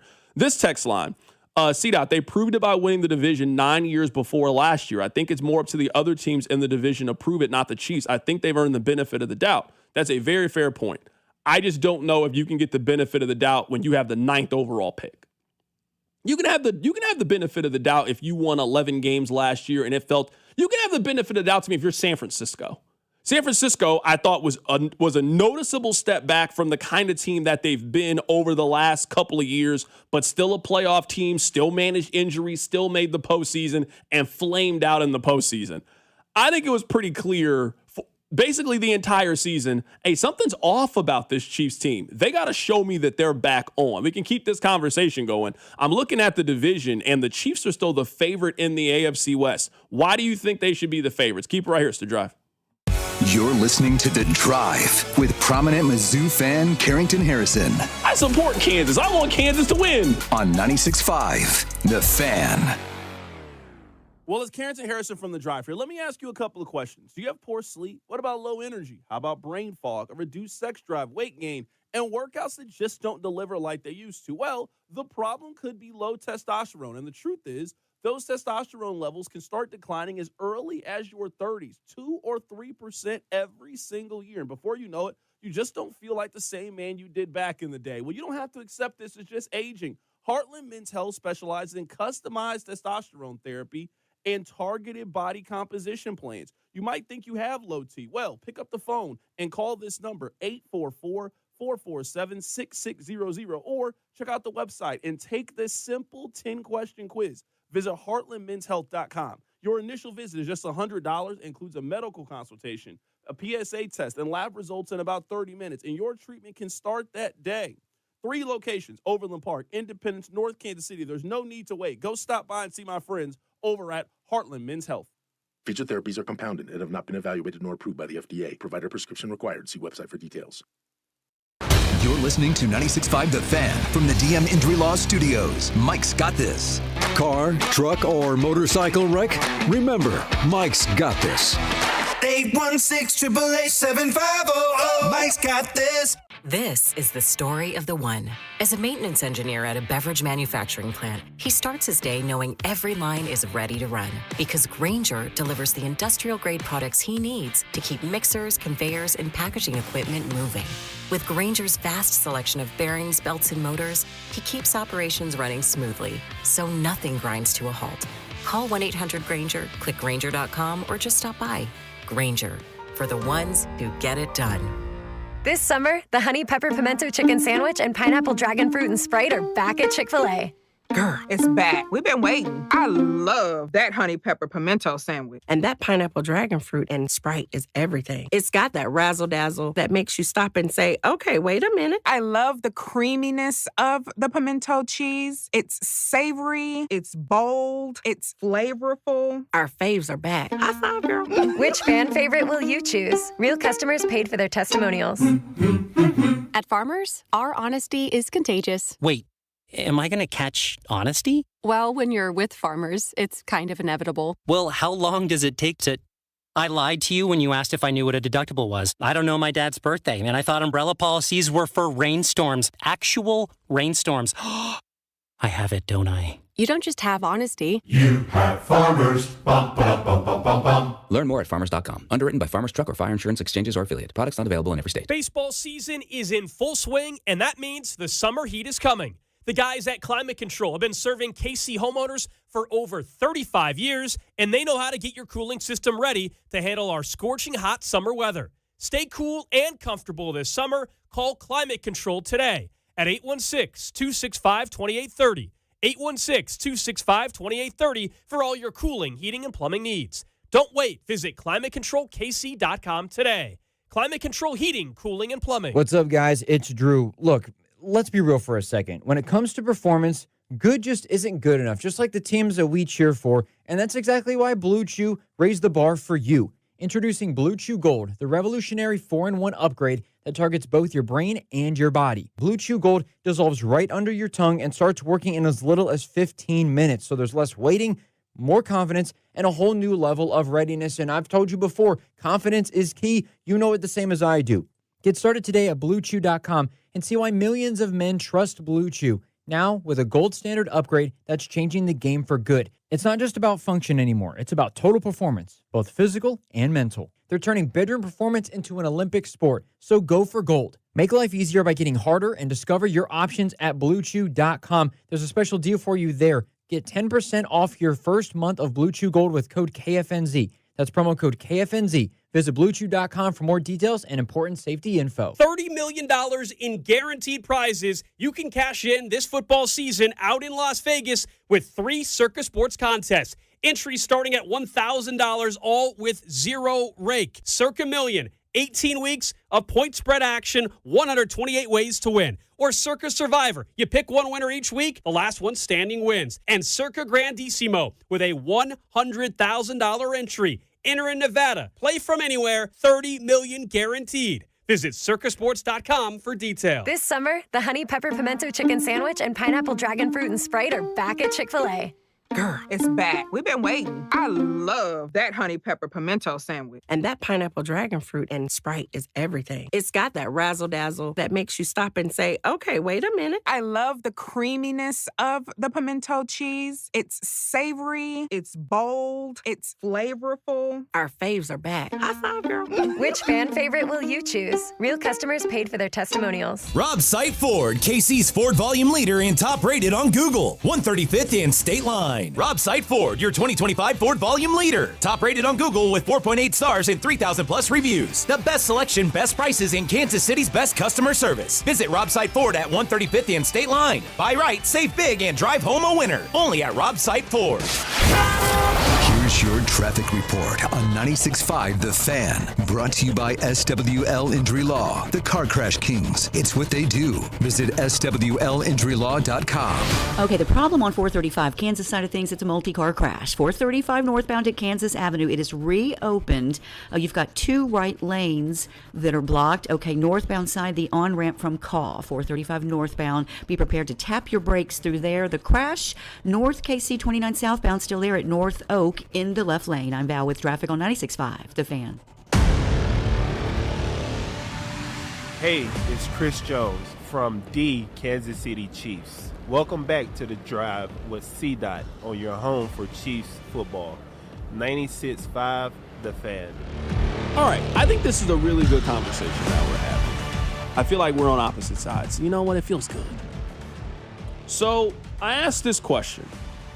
I'm a little bit surprised that the Chiefs are still considered to be the favorites in the AFC West. Now, some of it, I think, is the casino isn't usually in the business of giving out deals. So if they discounted Kansas City and made them 3-1 to win their division, I could see how everybody just kind of jumps on that and grabs Kansas City and gets them at a really good number. And if Mahomes is back, if things work out with Kenneth Walker and all of those things, then you got the Chiefs at a really good price, and the casino is kind of upside down, so to speak. So I do understand that portion of it. The Chiefs are first in odds, the Chargers are second in odds, and the Broncos are sitting there at third. That it does have me kind of sitting here, and I'm wondering, what am I not seeing with the Denver Broncos? Now, someone text this in. I think this is a good point. C-Dot, I need to see Bo Nix prove that he can do it again, and I never go into the season expecting the Chargers to be consistent. I would say 2 fair points. But I think what I'm countering with is I don't know if at this stage, as a Chiefs fan, you can ask the Broncos to prove it, the Chargers to prove it, and then not expect them to come back with the, you need to prove to us that you are still the Chiefs.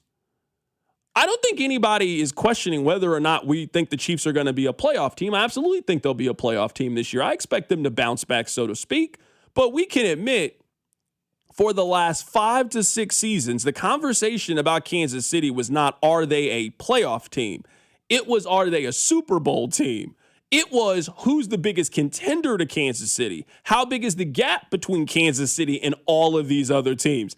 It's been a while since the Chiefs have kind of shown that. Rob, when was the last time the Chiefs shown they were that kind of team? Early 2025? Early 2020? AFC title game. AFC title game. Yeah. So think about that. That's a long, we're talking about January. We're talking about a long time since the Chiefs have shown you they're that caliber of team. So maybe this is a bad theory. I think the Chiefs lost something special that day in New Orleans when they got beat by the Philadelphia Eagles. I think something happened to them. Now, I want to see if they still got it. I want to see if they still got that kind of same knockout punch, that same kind of knockout potential. But the Chiefs as a team, they have not been the same team since they got blown out in that first quarter against the Super Bowl. They just have not been themselves. They won 6 games last year. The Chiefs at no point in last football season showed you that they were a true Super Bowl contending team. They did not look like themselves. Mahomes didn't look like himself. Andy didn't look like himself. So I am all for, hey, Denver, you got to prove it to me again. It's cool to do it one time. Can you do it in consecutive seasons? I'm fine with having the questions with Justin Herbert. Can you get over the hump? Can you all put it together? If we can ask those questions about them, you have to assume those questions are coming back. When you get blown out the way they did in the championship game and you win 6 games the next year and you got a top 10 pick and your quarterback is coming off the most significant injury that he's had and your defense is a giant question mark across the board. The Chiefs got to answer some of these same questions that these other teams got to answer, and that's what makes this division so fun and so competitive. I think to your point, another way to say it is, in the past, if you ask questions around this time of the Chiefs going into the season, it was nitpicking. It was, well, I mean, come on, they're the Chiefs.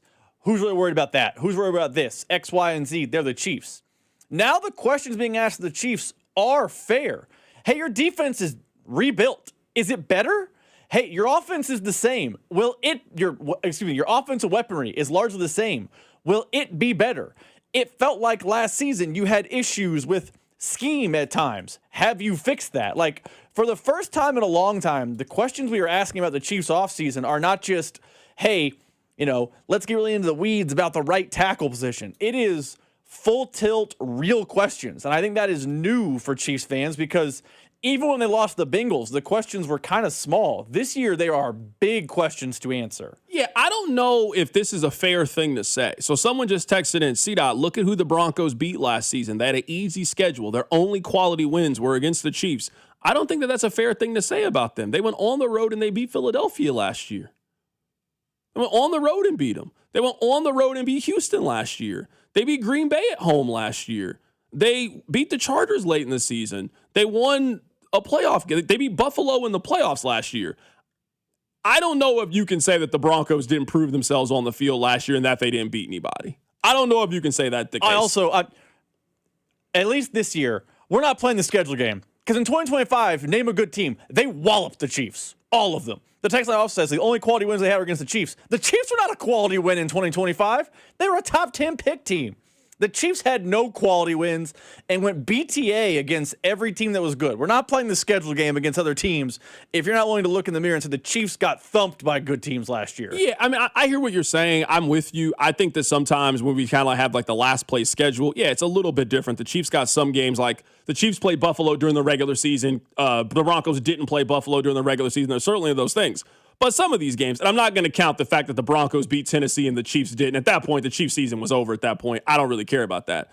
But most of the games that were comparable, I mean, the Chiefs lost to Philadelphia. The Broncos beat Philadelphia last year. The Chiefs lost to Dallas when they were fully healthy, or at least, at the end of the season, Mahomes was playing. The Broncos beat Dallas. They smoked Dallas last year. They beat them 44-24 last year. Remember, the Chiefs had Houston at home back up against the wall. They had to win that game to keep things going. They lost at home. The Broncos went on the road and beat Houston last year. So as I'm saying is, I understand some of the points about the Broncos. I don't know if it's fair to play the schedule game for a team that won 14 games, and their schedule was not New England's schedule. New England's schedule was cupcake soft. I don't think the Broncos' schedule was like that last year. Now, if you want to make the argument for Denver that they had a lot of last-second come-from-behind victories and now they are going to regress to the mean, I don't think that's a bad argument to make. It did feel kind of Kansas City Chiefs 2024 last-second Bo Nix magic. Remember that game against the Giants? They were down big in the first three quarters, and they came from behind, and they won that game 33-32. So if you want to have that conversation about Denver, fine. But I don't know if you can play the schedule with them last year. If you want to play the schedule, not you, but if the Texans play the schedule game, that's fine with other teams. The Chiefs lose the schedule game, by the way, a lot. Because if you want to say, hey, last place schedule, that's fine. The Chiefs were not good in 2025. I don't understand. It feels like I'm in the Twilight Zone back here. I feel about the Chiefs like they were coming off the Super Bowl loss. The Chiefs went 6-11 last year, and with maybe the greatest quarterback we've ever seen, they were staring down the barrel of not making the playoffs. They were bad in 2025. Now, we think they can be better, all the stuff, but the schedule game, all the little games in the past where people have diminished opponents would also ding the Chiefs hard from last season. Yeah, text line 913-586-7965. C-Dot, we got our tails beat down by Tampa Bay, and we were able to bounce back. So you want to tell me that the Eagles' loss was different. We were tired, bro. You guys are always so negative. The Eagles' loss was different. They won 6 games last year. I feel like at some point we have to at least have that conversation that with a healthy, in his prime Patrick Mahomes, the return of Andy Reid, Travis Kelce, Chris Jones, we can't make it seem like last year didn't happen. It's not like Patrick Mahomes got hurt in week 15 he got hurt in week 2 of the NFL season and missed all year. They had Patrick Mahomes through Thanksgiving last year on their team, and they outright missed the postseason. We have to have that conversation that last year happened. They were not a 10-win, narrowly missed the playoff team. No, they were not that last year. They won 6 games last year. If Mahomes is healthy, sure, maybe they win 8 games last year, but they were trending with Mahomes to not be a playoff team last season. Same coach, same quarterback, same all of those things. So I feel like right now, Rob, you and I are being called negative because we're the only people that want to count last year for happening to the Chiefs. Yeah, I feel like I said, I called it the Twilight Zone. Last year happened. I'm not discounting it. I'm not disqualifying it. It occurred. They went 6-11. I feel like with some luck and some things, they will bounce back. They'll be in the playoffs this year.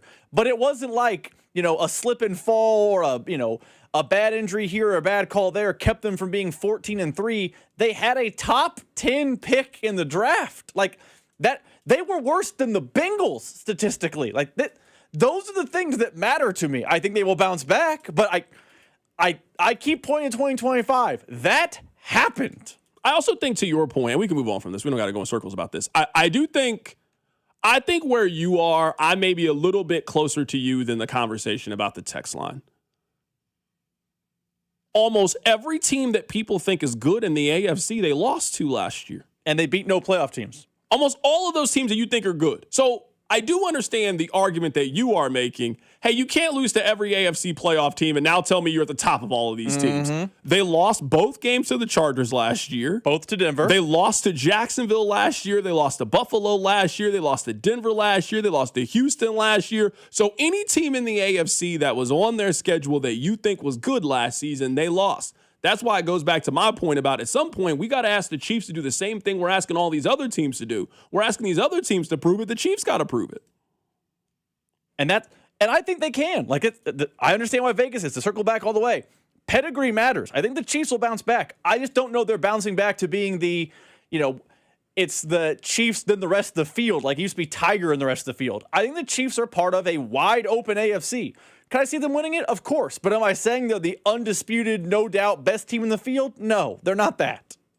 Text line 913-586-7965. The text line is very upset that you keep using the term thumped when it comes to Kansas City because their losses were so close. I just want you to read that. I just want you to acknowledge it. If you lose every time, I'm sorry.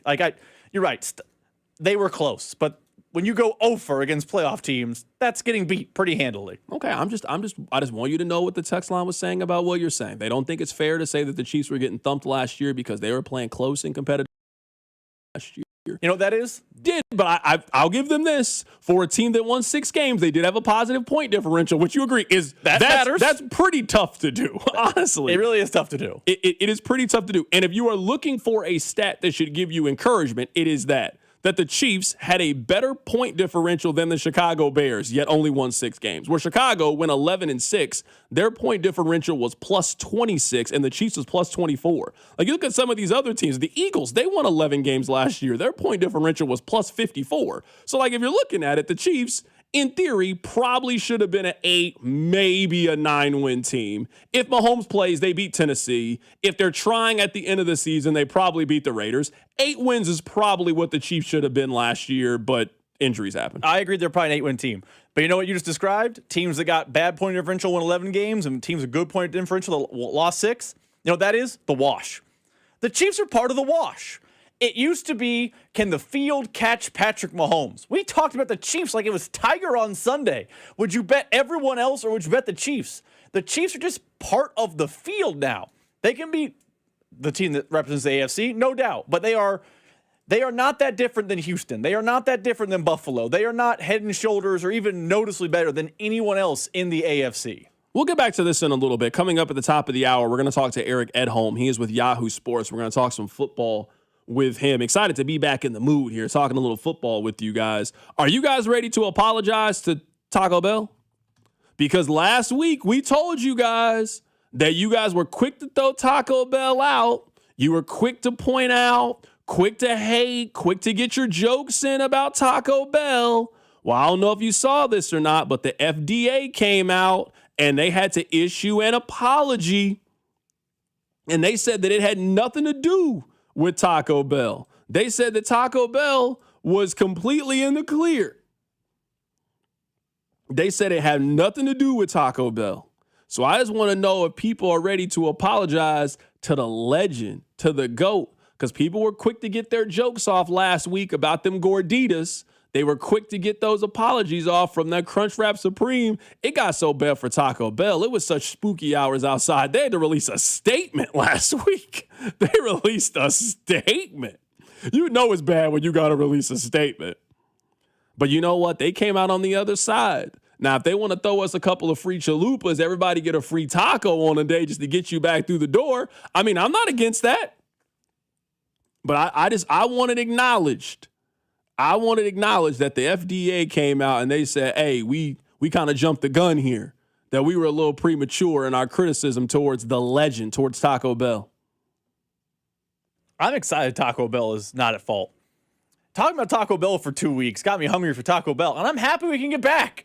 By the way, is Taco Bell like Chipotle in the fact that, remember, Chipotle had E. coli problems, and they bounced back. It was bad. They bounced back, no problem. I go to Chipotle, still a line. Taco Bell, I'm sure if you're there this weekend, by the way, if you're at Taco Bell on a Monday, woof. But if you're there over the weekend, you look at the drive-thru line, I'm excited for it to be full back. Taco Bell feels like back in our lives at 100%. Yeah, I think the difference in Taco Bell and Chipotle is this.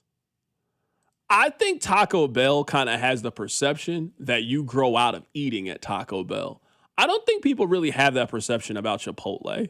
Like, Rob, at this point, like, we're almost 40 years old. Like, you're trying to buy a house. Like, if you're like, hey, babe, where do you want to go eat? If you say Taco Bell, you're like, really? You want to go to Taco Bell? And I like Taco Bell, but that's just not one of the first fast food places. Taco Bell just feels like a young place, like a young person place to eat.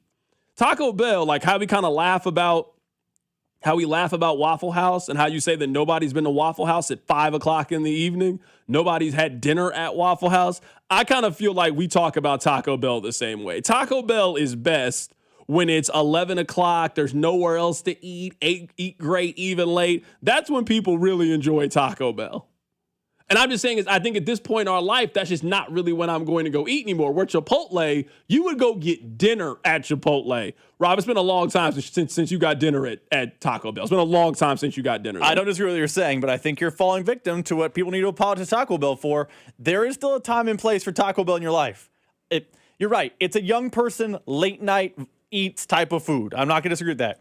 But you're telling me you finish some lawn work or you're out running errands, you're like, hey, I just need to grab some on the way home. You could easily grab Taco Bell. Now, if you're going inside a Taco Bell and sitting down in one of those purple plastic booths, yes, I agree with you. But people order Taco Bell like a regular lunch. I'm sure there's a Taco Bell around the corner from the station. If we went and watched the noon hour at Taco Bell, people are pulling through there, no problem. You're doing what the text line is doing, hating on Taco Bell. No, I'm not hating on Taco Bell. I think we just got to be real. I'm serious, Rob. I think we just got to be real. Rob, how often do you bring home food to your wife? I'm serious. When do you bring home food? It's most of the weekend. It's rare. Yeah, I'm just saying, when has there been a time where you're like, hey, babe, what do you want to eat? And your wife, who is around the same age as us, says, hey, babe, can you bring back Taco Bell? It's not hating on it, but I'm sure there was a time in your life when you were 22, 23 years old where she would have answered, hey, let's go get a chalupa. I just feel like Taco Bell is the one place that eventually we grow out of. How is it any different than the other fast food restaurants is my question. I don't think people grow out of Wendy's in that way. I don't think people grow out of McDonald's in that way. I think it's a little bit different when it comes to McDonald's. I think it's a little bit different when it comes to Wendy's. I think they all fall in the same category. Okay, I feel you. Maybe McDonald's is a little different, but you're telling me Burger King and Taco Bell are light years different? No, they're the same. They're the Spider-Man meme. People go get Burger King? People eat way more. These fast food restaurants don't make billions I agree, by vibes. But I'm just saying is, if you called your wife and you said, babe, hey, what do you want to eat? And she says, I don't know, you pick. And you say, I'm thinking about going to Burger King. What do you think her reaction is? Her reaction's great, get me a Whopper, or her reaction is, can we go somewhere else? Yeah, I probably get told no, but that I think there are people who go out and seek that out. Where I'm just saying, if you said, I'm going to get McDonald's, I think she has a different reaction. I think her reaction is, oh, get me some McNuggets or get me some fries. I don't think that would be her reaction if you told her you were going to get Burger King. I think Taco Bell and McDonald's get a very similar answer. Yeah, I don't know. I think there's some places that just have a little bit of a different connotation, I think. I think it's a little bit different connotation. I think Taco Bell is one that is okay more times than not. I think it's in the safe context. It's in the same vein as like ordering Pizza Hut. It's no one's go-to, but it's good when you get it. You eat a Pizza Hut? I guess I said it's not my go-to. Yeah, I haven't had Pizza Hut in a very, very long time. They were doing a deal last year. I hit the app up for some cheap pizzas. I actually kind of like Domino's. Same concept. I'm a Domino's person. Yeah. No, I mean, everybody kind of has their one. I was at Papa John, and then one day I was like, no, I can't do this. I can't. What changed? Did the Papa say something? You don't remember when No, the whole... I know what he said. Okay, yeah. I was like, okay, I gotta update you on what happened. It was a big controversy with them. I'm serious. Yeah, there's a point I was like, I can't go here. I can't go to... I don't think I've eaten at Papa John's in maybe 5-6 years. I just was like, yeah, I'm out of here. And then I was still looking for a quick pizza place. We all are in, hey, the football game's coming on. Where are we going to eat? And then I got Domino's, and I was like, man, Domino's is actually kind of good. So I've officially made the switch over. If I'm getting a little cheap, little national chain pizza, I'm going Domino's. We got Eric Edholm from Yahoo Sports coming up at the top of the hour. Keep it right here. It's The Drive. The Drive is always streaming live on our YouTube channel. If you're a bad tipper, that's okay. You're all right. I'm not here to judge you for that. Just search for 965 The Fan.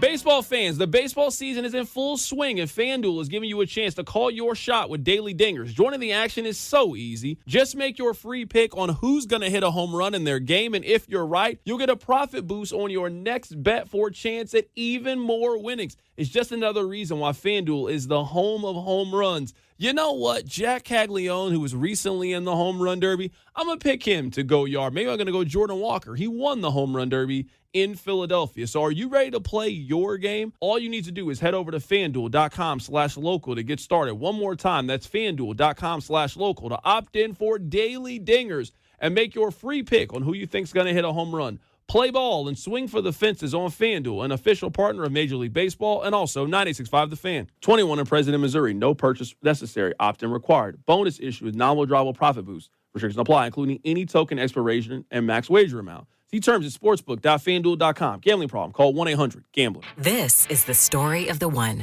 As a maintenance engineer at a beverage manufacturing plant, he starts his day knowing every line is ready to run because Grainger delivers the industrial-grade products he needs to keep mixers, conveyors, and packaging equipment moving. With Grainger's vast selection of bearings, belts, and motors, he keeps operations running smoothly, so nothing grinds to a halt. Call 1-800-GRAINGER, click Grainger.com, or just stop by. Grainger, for the ones who get it done. Some things can steal your sunshine. Ugh, I just got my hair done. Sorry, the cooler's broken.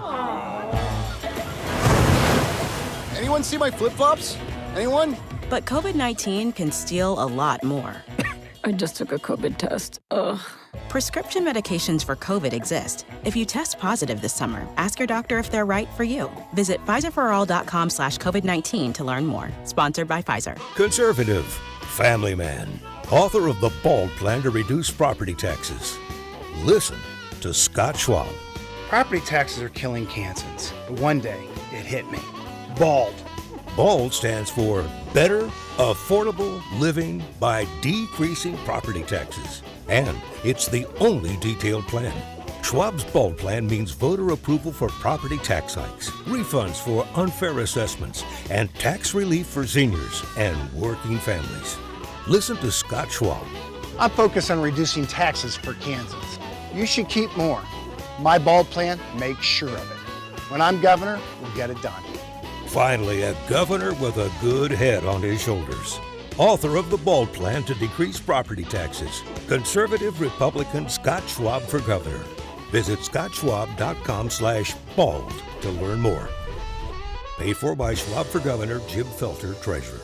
When you need electrical services, AB May is here to help your house feel like a home again. Serving Kansas City for over 65 years, AB May handles it all, from generators, electrical panels, home lighting, and much more. When it comes to your home, solved is our standard. And AB May is committed to doing things the right way every time. Trusted by generations. Call AB May at 913-383-2222 or visit abmay.com today. Call your serviceman from AB May. Yo, it's Jay Uso from WWE, and I'm Jimmy Uso. Chumba Casino and WWE are hyped for the biggest event of the summer, SummerSlam. I know, I can't wait. There's nothing better to do while we're waiting than playing Chumba Casino. Sign up today, and you could win a VIP experience with Chumba Casino and WWE for SummerSlam. So what are you waiting for? Play Chumba Casino and enter for your chance to win. Let's Chumba. Yeah. Sponsored by VGW Group. No purchase necessary. See terms at ChumbaCasino.com. Must be over 21 and present in a state where it's legal to play. This is the story of the one who keeps multiple buildings running smoothly day after day. Plumbing that flows, HVAC that hums, cleaning supplies that keep surfaces sparkling. That's why she counts on Grainger. With easy reordering online and 24/7 support, Grainger helps her keep the products she needs on hand. So shelves stay stocked and buildings stay ready. Call 1-800-GRAINGER, click Grainger.com, or just stop by. Grainger, for the ones who get it done. Even on weekends and holidays, Anthony Plumbing, Heating, Cooling, and Electric shows up. Expect reliable HVAC plumbing or electric service. Plus, enjoy $500 off a new HVAC system this summer. Schedule your free consultation at anthonyphce.com. Here's your traffic report on 96.5 The Fan. Brought to you by SWL Injury Law, the Car Crash Kings. It's what they do. Visit SWLinjurylaw.com. Cleanup continues with the multi-car crash, 435 northbound at Kansas Avenue. Right lane is blocked. We've got a stall causing, I see a lot of red, 70 eastbound past 23rd. Right lane, I'm Val with traffic on 96.5 The Fan. This is your home for Kansas City sports.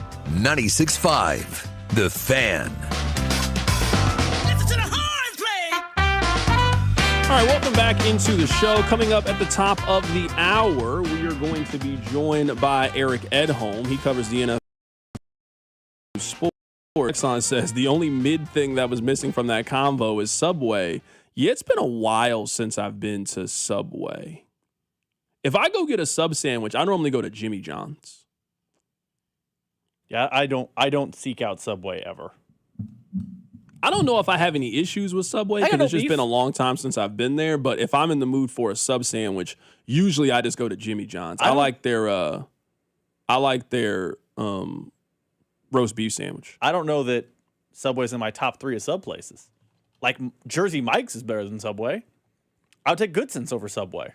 Jimmy John's too. I agree on Jimmy John's. That's not to say Subway's bad, but just who's checking for Subway nowadays? I mean, I could see it. Are they still doing the little $5 footlong promotion? Because I feel like one time I went into there and I was like, wait, when did this go from $5 footlongs to now this costs $13 for chips and a drink? I just don't really remember that point. I think inflation got the $5 footlong. Yes, Google says the average footlong now ranges from $11 to $16. That ain't exactly a $5 A $16 footlong is Subway? You can go sit down at Applebee's or Chili's and get a meal. $16? I'm just telling you what. What's the $16 footlong that they got at Subway? What are they? They're extorting people.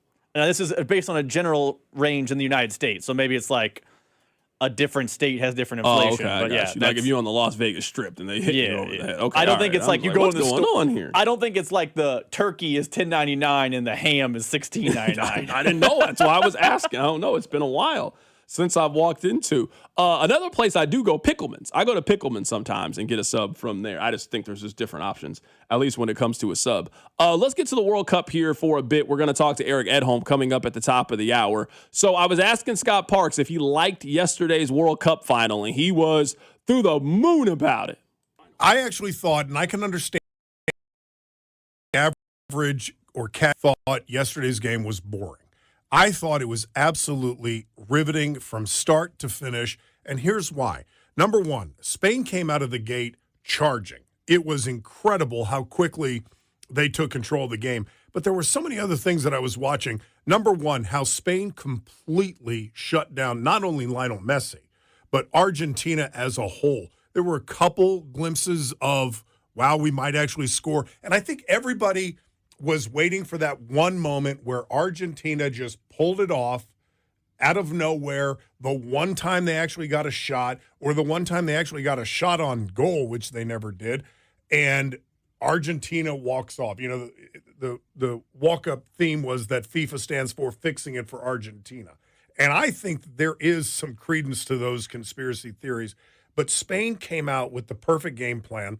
Now, where they screwed up is every single shot until I think the 8th or 9th on goal went straight to the goalie. A lot of people are giving credit to Argentina's goalie. All he did was stand in one place and catch the ball. That's very easy. But I think ultimately Spain was clearly the better team. And the fact that Lionel Messi didn't even touch the ball from the kickoff until the 15th minute tells you everything you need to know about Spain's defense. Most of these points, Rob, I'm willing to concede. I think Spain is incredible defensively. If you give up one goal in, was that 7 games they played in this World Cup? If you give up one goal in 7 games, you're a phenomenal defensive team. They shut out France and Argentina in back-to-back games. I think we all acknowledge that, but where I would counter a little bit and push back on the, well, if you're a casual, this is who soccer's trying to appeal to in America, right? Like, I keep hearing, where's this growth? Where's this growth? Isn't the growth with people like me? Hey, I'm really into sports. I really like the World Cup. It was fun. You want me to watch it on a more consistent basis. And then I get a dud like that to leave on, and then you're just going to leave my attention for the next couple of years until you pop back up again. I'm not saying that one game would have got me into soccer. At this point, I just think I am what I am when it comes to it. But I do think some of what makes soccer so beautiful to people that really appreciate it make it hard to watch for the people on the outside. It's kind of like that conversation a couple of weeks ago. I don't know if you saw this, but Shannon Sharp was arguing with Shakur Stevenson. Shakur Stevenson is one of the best young fighters, but he fights a very defensive style. It's a lot like Floyd Mayweather. So I could see how you could watch Floyd fights and you think, man, these fights are kind of boring. Like, I don't really like this. Like, he doesn't get hit. He doesn't throw a whole lot of punches, doesn't knock anybody out. But I think you learn, like, if you're really trying to grow, the casuals are where you are going to grow. The people that just pop in and out, and maybe they're not the biggest fans of something, those are the people. You're not getting 30 million people to watch the United States games, and they're the hardcore soccer purists. No, you're getting the casuals to jump in. They watch it, they like it. Hey, they won. I feel good. Let me keep watching and let me keep going and let me keep supporting it. So I do understand the argument that is being made. Hey, if you love soccer, yesterday was a fantastic game. But for those of us that just pop in for these kinds of moments, and you're telling me this is the final of all of this, and you're telling me that this is the finale of all of it, and it's a snooze fest, I feel like you give more firepower to people like me that say, hey, this is why I'm just not really into this sport. Here's my thing. There was something you said in there I found interesting about how this game is trying to capture the casual. I don't think this singular game needed to capture the casual. I think the tournament did. I think people like Mac, people like Bink, people like Cody and Gold, they are not going to be soccer over football. That's never happening in America. They're not going to be soccer over baseball, basketball, whatever. But I think this tournament grabbed them. And while the casual may have hated the final, and I understand why the casual didn't like the final, I think on the whole, the last 5 to 6 weeks has captured a whole wave of, quote, casuals who will be more invested in the sport than they were 5-6 weeks ago.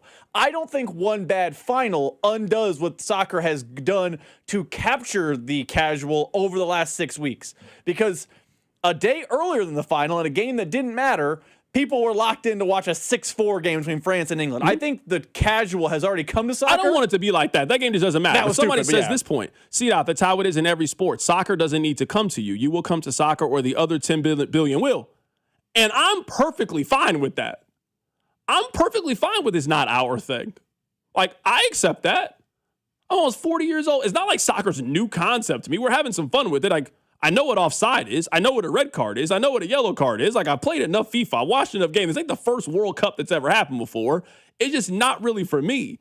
My point more than anything is soccer keeps trying to tell me, how can it grow in America? How can it be better? How can it be more popular? I don't think soccer can get any more popular in Spain than what it is. I don't think soccer can get more popular in Argentina than where it is, or Germany, or some of these other countries. Soccer can get way more popular where we live, and yesterday's final is not how you do it. If you're telling me that the soccer people think that that was a great game, that sport will never work in America the way they want it to work in America. That won't work. But not what I saw yesterday. I don't think that game matters, one team never had a chance to score. I think their hope is that it works in America because of the 5 weeks previous. And I don't think the one game undoes all the positive ground that soccer made up. You're right. I don't think the average American's going to ever love it the way soccer people want them to love it, but I think soccer people are now more interested from afar in soccer than they ever were. And I don't think one ho-hum final has scared them away. I think that's a very fair point. I know we're up against it here with Eric at home. I would tell soccer then. Soccer, that level of soccer, and I'm not talking MLS soccer, that level of soccer cannot exist early in the morning on Peacock then.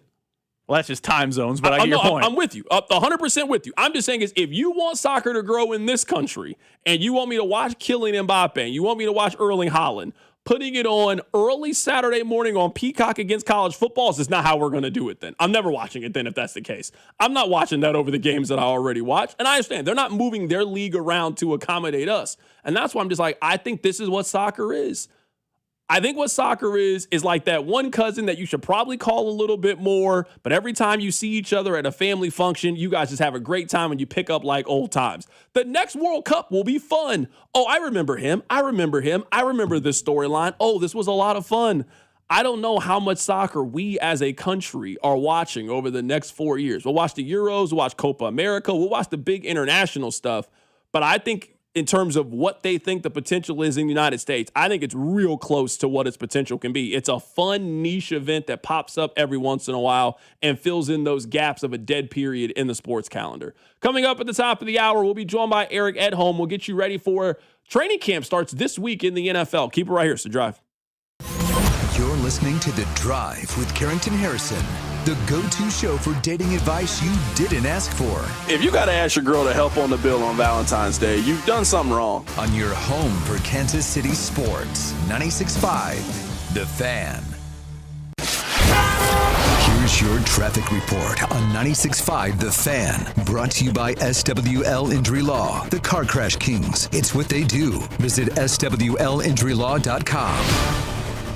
Cleanup continues with the multi-car crash, 435 northbound at Kansas Avenue. Right lane is blocked. We've got a stall causing, I see a lot of red. 70 eastbound past 23rd. Right lane, I'm Val with traffic on 96.5 The Fan. Royals coverage sponsored by Renner Garage Door. Forward and back, RENNER. Almost Andy Reid here. Summer heat can put your garage door to the test. Stay ahead of the game with a Renner Garage Door summer tune-up. Plus, get free repair or replacement quotes and $100 off a new garage door. Forward and back. RENNER. And Doug. Limu and I created a trick to help you remember that you can customize your car insurance and save with Liberty Mutual.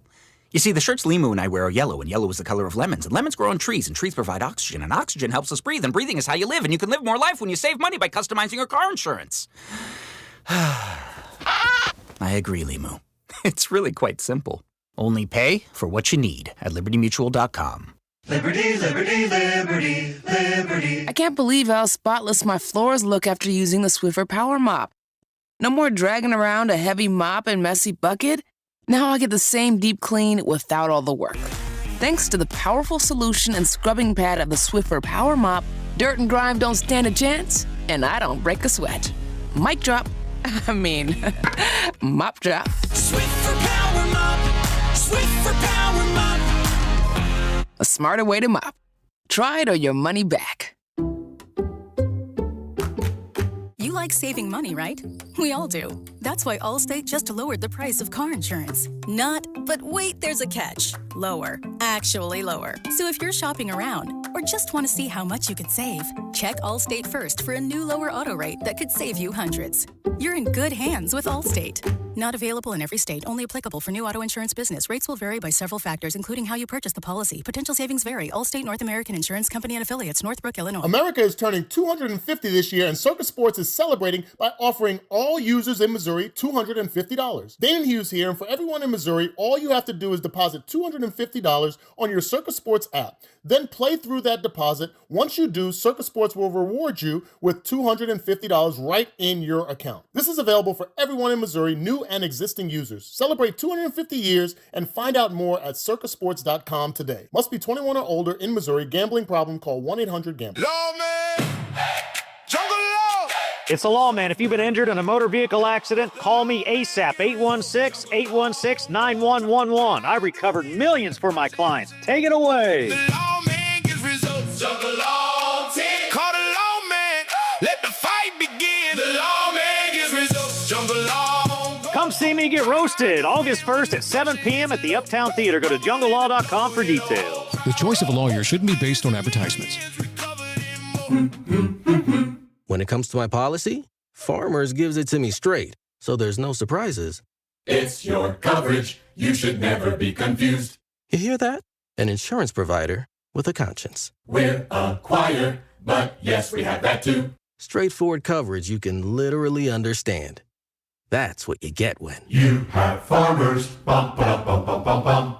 Learn more at farmers.com. Underwritten by Farmers Truck or Fire Insurance Exchanges or Affiliate. Products not available in every state. Men, erectile dysfunction can affect much more than just your sex life. It can create stress in relationships, leading to feelings of anxiety or embarrassment, and impact your overall confidence and well-being. This is Jeff for Heartland Men's Health, and we specialize in treating men's sexual health issues to help men find solutions that fit their individual needs. ED is a frustrating condition, and many men suffer for years without seeking treatment. But the good news is that if you're like most men, we have the answer. Our licensed medical providers will evaluate your specific medical situation and recommend a plan designed for you. And these advanced medical therapies work, with treatments having success rates of well over 90%, which means you and the one you love can have great sex again without the fear and worry of ED. You can even last up to an hour or more, and you may just find you're performing like you haven't in years. So call us. Your initial visit is just $99 and includes blood work, a medical consult, and if medically advised, a test dose. And if that test dose doesn't work in the office, your visit is free. Call 844-447-6600 or go to heartlandmenshealth.com. Car wreck?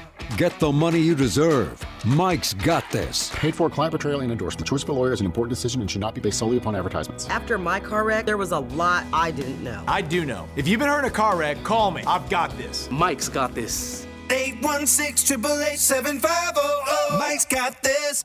This is Michael Waka from the Kansas City Royals, and you're listening to 96.5 The Fan. KFNZ FM and AM, HD1 and HD2 Kansas City, an Odyssey sports station.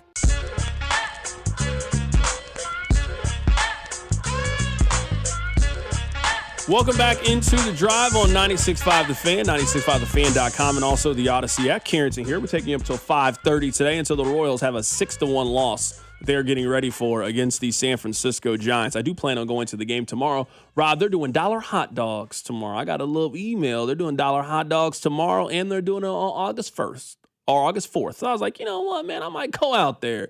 I might try to go support. It's been a while since I've been to a Royals game. They really got beat 19-2. That really happened? They get beat like that a lot this year. Frequently. I'm sitting there wondering, like, what's going on? Have they fired anybody yet? It's been a while since we've checked in with the Royals. They fire anybody? Nope, everyone's got their jobs. Everybody. Same manager, same pitching coach, same general manager. Like this, everybody just continues to keep showing up to work and we're just going to keep losing these games, and that's it. We're just going to Jamal Adams problems at all. Key cards all work. We're going to okay, all right. I mean, hey, if they like it, I love it. I'm not here to tell people how they should run their business, but that seems like a problem to me. I mean, I'm not expecting a great crowd out there tonight. Are you expecting a lot of people out there? It's 97 degrees outside, and they just got beat 19-2. This just doesn't sound like a really good business model to me if you're the Kansas City Royals. It doesn't sound like it's really working for them. But, I mean, I don't know. I'm not a billionaire. I'm not John Sherman. I don't know. I mean, it appears to be working because everything's the status quo, so status quo must be good. Am I right? John Sherman, we know he listens to the show. He's told you that he listens to the show. He has to listen to the post game whenever he is driving home. I believe he listens to the post game. He doesn't hear how frustrated the fans are. I imagine John Sherman is as frustrated as the fans are, but he does not strike me based on what? He does not strike me as the type who is going to mid-season rage fire someone. I'm not saying that you are wrong. I'm not saying that the average fan cares more. I'm just saying is based on his actions and the actions that they have communicated. I don't know if he has shared that with the public. Sometimes the public just wants to see that you care the way that they care. Sometimes, have you ever been watching a game? And we can move on from at home. We'll get to that in a little bit. Have you ever been watching a game and you thought the officiating was so bad that, Rob, you just want Bill Self to get a technical? You know that the technical hurts you. You know that, hey, you guys get a warning, the other team gets to take 2 shots, but in that moment, you want Bill to display the same level of frustration that you had with the officiating and start yelling and screaming and getting mad. I think that's what people want from the Royals, and that's not what they've given you really at any point. If anything, the Royals have tried to tell you that it's going better than what it's actually going, and they have tried to sell you that they are going to fix it for next year. Give me a quote. Give me anything that would display that the Royals are mad about the way things are going. Because I just haven't seen it. Maybe I've missed it. We were focused on the World Cup. Maybe they did have one of those and we just weren't paying attention. But we agree. If the owner for the Cardinals were having this kind of season, he would have done a press conference. He would have gone on a sports talk show. You don't got to talk to me. Sit down with Vern. Talk to Fesco. Talk to anybody. Has the owner spoken this season about how frustrated he is that they're the worst team in the American League? Because I feel like we would have talked about it. I feel like we would have played it. I do not believe he has had a sit-down one-on-one with anyone to my knowledge other than the stadium time. But I also would tell you the last time under his leadership, times were dark in Royal Land, he fired Dayton Moore. So, but leading into the firing of Dayton Moore, it wasn't like me and you were like, man, John Sherman just keeps doing a media tour and talking about how frustrated he is with the team. That was 2021. He was upset. He didn't like the status of the team, all the stuff. It wasn't like he did, a one-on-one like Jerry Jones does every week and then fired Dayton Moore at the end of the season. It was all quiet on the Western Front. And then one day we got a press release. Hey, Dayton's out. Press conference tomorrow. Be there. It's at blank o'clock.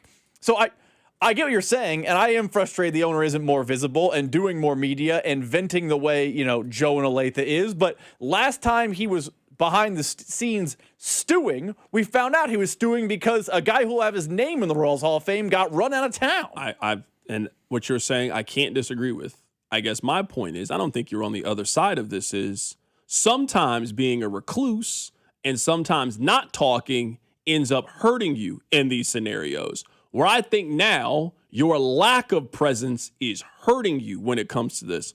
Rob, they're bad. I'm not telling you something you don't know. That's underselling, by the way. They're terrible. They're really bad. And I'm saying is right now, if you're not going to do something from a hiring, firing standpoint, sometimes a press conference is in your best interest. Sometimes going up there and telling a story, man, this really does bother me. I am really frustrated by this. We went into the season with the expectation, but I'm doing everything I can to make sure that we can win. That's it. That's it.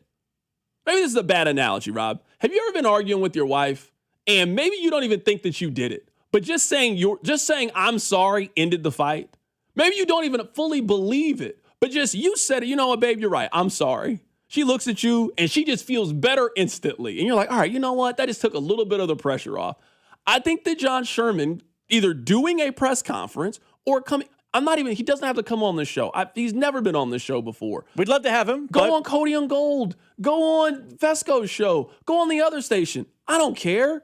But you can't tell me it's not in his best interest to talk to Royals fans and tell him that he also is frustrated in a team that the entire city thought they had a chance to be good. And the only team in Major League Baseball that they have won more games so far this season is the Los Angeles Angels. They have the same record as the Rockies. The Rockies are terrible. They have a worse run differential than the Rockies. They're terrible. You know how bad it's been for the Mets? They're worse than the Mets. They're awful in a way that they shouldn't have been this bad. Me and you agree on this, and maybe we're just saying it differently. I do believe John Sherman has a public perception problem. Because to your point, now I don't have the text line up in front of me, but I'm betting the text line full of text say this: John Sherman doesn't care. He just cares about his stadium. John Sherman doesn't care. He just cares about lining his pockets. That has been a common sentiment among among our text line. I won't say all fans, among our text line since he took over. And I think that's because, to your point, he is not the public face, go out and talk, be heard, voice of the fans type. He is clearly more hang out in the box, watch the baseball game at home. The times he does talk, we hear about kind of who he is. That's who I think John Sherman is. And when times are good, no one cares. But times have been bad more often than good in his tenure, and people are frustrated. So I think he has a public perception problem, and he might, to your point, need to change how he handles the public, because I think if he went out and talked more, I think he could sell what I truly believe about the man, which is that he does care about winning baseball. He is not only interested in the stadium, but the narrative around him is not that at all. For example, Clark Hunt does almost no media either. But no, even after a bad year last year, Clark wasn't talking. Did he come on this show at the draft? No, he usually does. But no one cares because there's been so much winning. John Sherman needs to almost shout out the people who don't believe in him by being louder than them. I don't disagree with what you're saying. You and I are on the same page here about John Sherman. I don't want you to hear this commentary like, oh, John Sherman needs to come on here. If he comes on the show, he comes on the show. But we kind of have this conversation a lot. Like, what is being a leader? It's easy to be a leader when everything is working. When you're making the playoffs and when the city is going to give you all this money to build your baseball stadium, it's easy to talk to the media then. That's when it's fun to talk to the media. You're getting patted on the back. Like, sometimes being the leader is you got to stand in front of the firing squad and you got to take accountability. You got to blame yourself for how you've done this. So that's why I say, some of it is you either communicate your message by you talking about it or you let the public fill in what the narrative is. And the public has filled in the narrative for the Royals this season. What is happening doesn't bother them that much. Now, maybe they'll answer that at the end of the season, and we'll get that. But I think we can acknowledge by the end of the season with the Royals, we will have all moved on. They still got another, 2.5 months? They still got 2.5 more months of playing baseball. Chiefs could be 4-0 at that point. They're the best team in the AFC. They got stuff going. This just doesn't appear to be working, in my opinion. The text, or really anybody. The top text, I think, sums it up perfectly. It said, David Glass really had State of the Union Royal speeches. And what was the public perception around David Glass for years? Basically up until the All-Star break. Like, someone says this is weird John Sherman slander. This is not slander on John Sherman. I do truly believe he cares. He just has to go communicate that to us. And the way he has communicated has not been good enough to sell Joe fan that he has the best intentions of the Royals at heart. Yeah, I also think, and I mean, no disrespect to the man, they eventually did win a championship, but David Glass didn't care about winning. No. Yeah, I also think we play a little bit of hindsight 2020 when it comes to all of this. David Glass bought the Royals in April of 2000. People didn't really think that David Glass was a good owner until 14 years later. The All-Star game, remember, he said, I didn't know people in Kansas City liked baseball. He did say that. In 2012, He said what made me start to invest in the Royals was seeing Kansas City's interest in the All-Star game. I'm sitting there like, you've owned the team for a decade. That was the watershed moment. So, yes, they won a championship. He eventually hired Dayton Moore and gave him the resources and moved out of the way. I don't know if following the David Glass method in a city like Kansas City is the best way to manage your team or the best way to own your team when your team is on the firing squad like they are right now. You guys want everybody fired. You want the manager fired. You want the hitting coach fired. You want this guy traded. And the person who's signing all the paychecks, I haven't seen him, haven't heard of him. He hasn't done anything. Basically, since we gave him that money. That's the only time he pops up is when he needs cash. He got that new stadium. He did that press conference, and we ain't seen or heard from the man since. So we'll see. The Royals, they have a exciting contest coming up later today with the 40-60 Kansas City Royals. They are barreling down on losing 100 games this season. They go up against the San Francisco Giants, who are 42-57. So you got two teams that one team's 13 games back in their division. The other team is 20.5 games back on a Monday night, and it's 97 degrees outside. I'm assuming a record crowd is going to be at Kauffman Stadium later today. Coming up on the other side, we'll be joined by Eric Edholm. We'll talk a little bit of football. Keep it right here. It's The Drive. The Drive with Carrington Harrison on your home for Kansas City sports. 96.5 The Fan. You're listening to 96.5 The Fan from the DM Injury Law Studios. Mike's got this. Car, truck, or motorcycle wreck? Remember, Mike's got this. 816-888-7500. Mike's got this. If you miss being able to finish a road trip playlist on a road trip,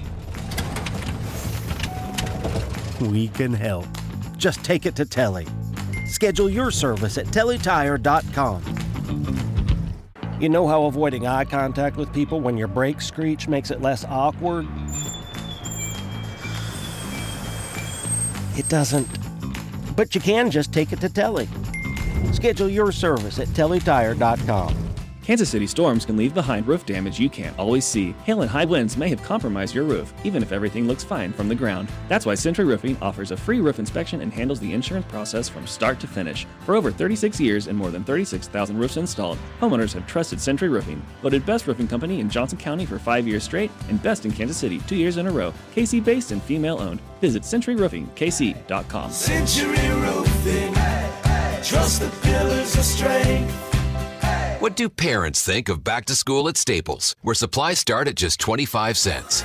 Staples has the latest laptops with up to 40% savings. I may hug the cashier. So embarrassing. It's the most wonderful time of the year. It's a wonderful time at Staples with up to 40% off select tech. Staples. That was easy. Visit Staples today or shop online and in the app. Ends 9/12. Exclusions apply.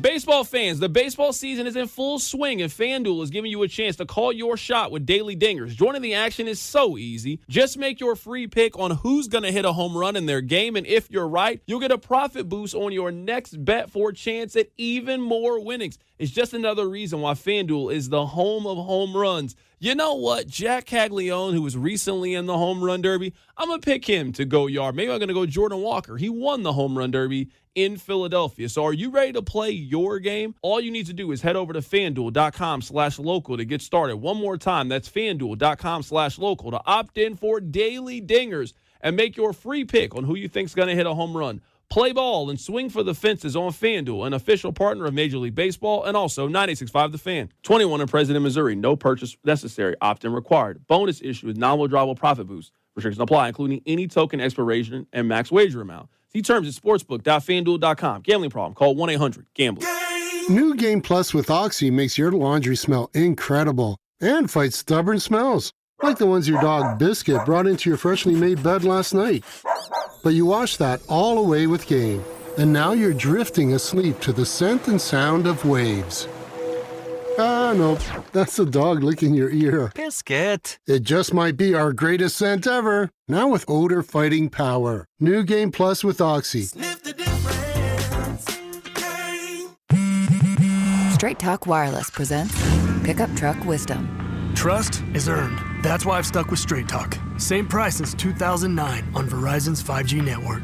Cause shoot, anyone can make a promise. Keeping it for years, that means something. Now plans starting at $25 a month with 4 lines. Find us at straighttalk.com and Walmart. Straight Talk Wireless. Straightforward. Always. Same price claim applies only to the base monthly price of our $45 plan from October 2009 to present.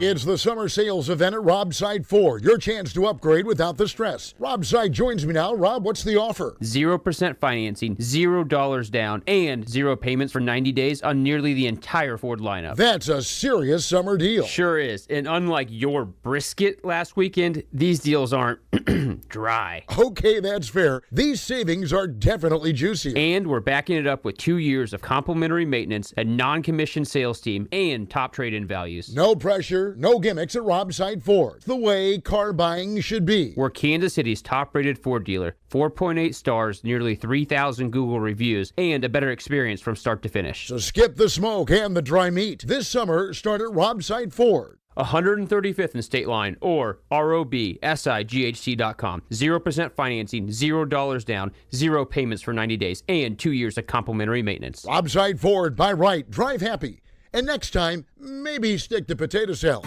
Is anyone paying attention to rural Kansas? Everything costs way too much, and the politicians in Topeka keep siding with big tech and give a thumbs up to these massive data centers.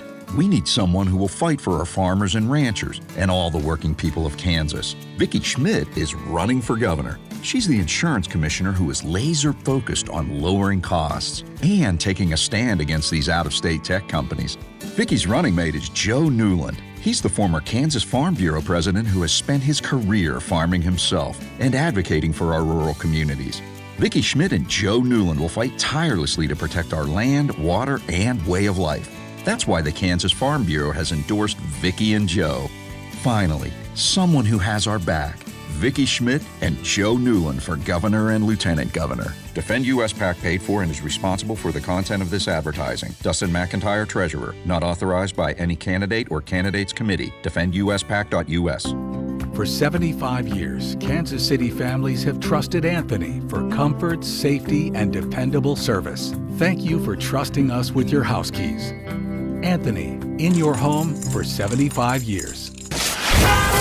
Here's your traffic report on 96.5 The Fan. Brought to you by SWL Injury Law, the Car Crash Kings. It's what they do. Visit SWLinjurylaw.com. Okay, we've got a new crash. 435 southbound out at 70. It looks like the right lane is blocked. The multi-car crash almost out of your way. Cleanup continues. Right lane only is blocked. 435 northbound at Kansas. So there's progress there. I'm Val with traffic on 96.5 The Fan.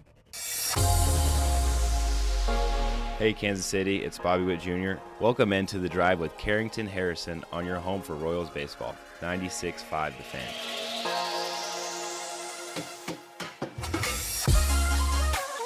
Text line 913-586-7965. C-Dot, the only thing I disagree with what you said in the last segment is you said that the Royals have about 2 more months of playing baseball. They haven't started playing baseball yet this season. Touche. No, you're 100% right. My bad. I was just looking at the calendar and I was saying they got games scheduled between now and, the end of September. Once the time we get here in September, the Chiefs could be 3-0, 4-0, maybe they do an end of the season. Maybe we hear from something. But at that point, a lot of people just have moved on and they'll be talking about something else, Missouri's going to win the national championship this year. Ahmad Hardy's going to win the Heisman Trophy. So, they're going to be focused on Mizzou. K-State, Colin Klein, he's going to lead them to a Big 12 championship. Kansas, they're going to try hard. I'm sure they're going to be really good at basketball this year. In football, they're going to try hard, like they always do. But the other things are certainly going to happen. I just think that our attention's going to be elsewhere. Earlier today, I got the chance to be joined by Eric Edholm. He covers football for Yahoo Sports. Did you know that there's 4 teams that start training camp, like actual practice? The Chiefs, they have the rookies and quarterbacks. They report on Friday. There's a group of teams that there's like starting football practice this week. So football is just about here. My conversation with Eric Edholm started with, what's the biggest story heading into the season?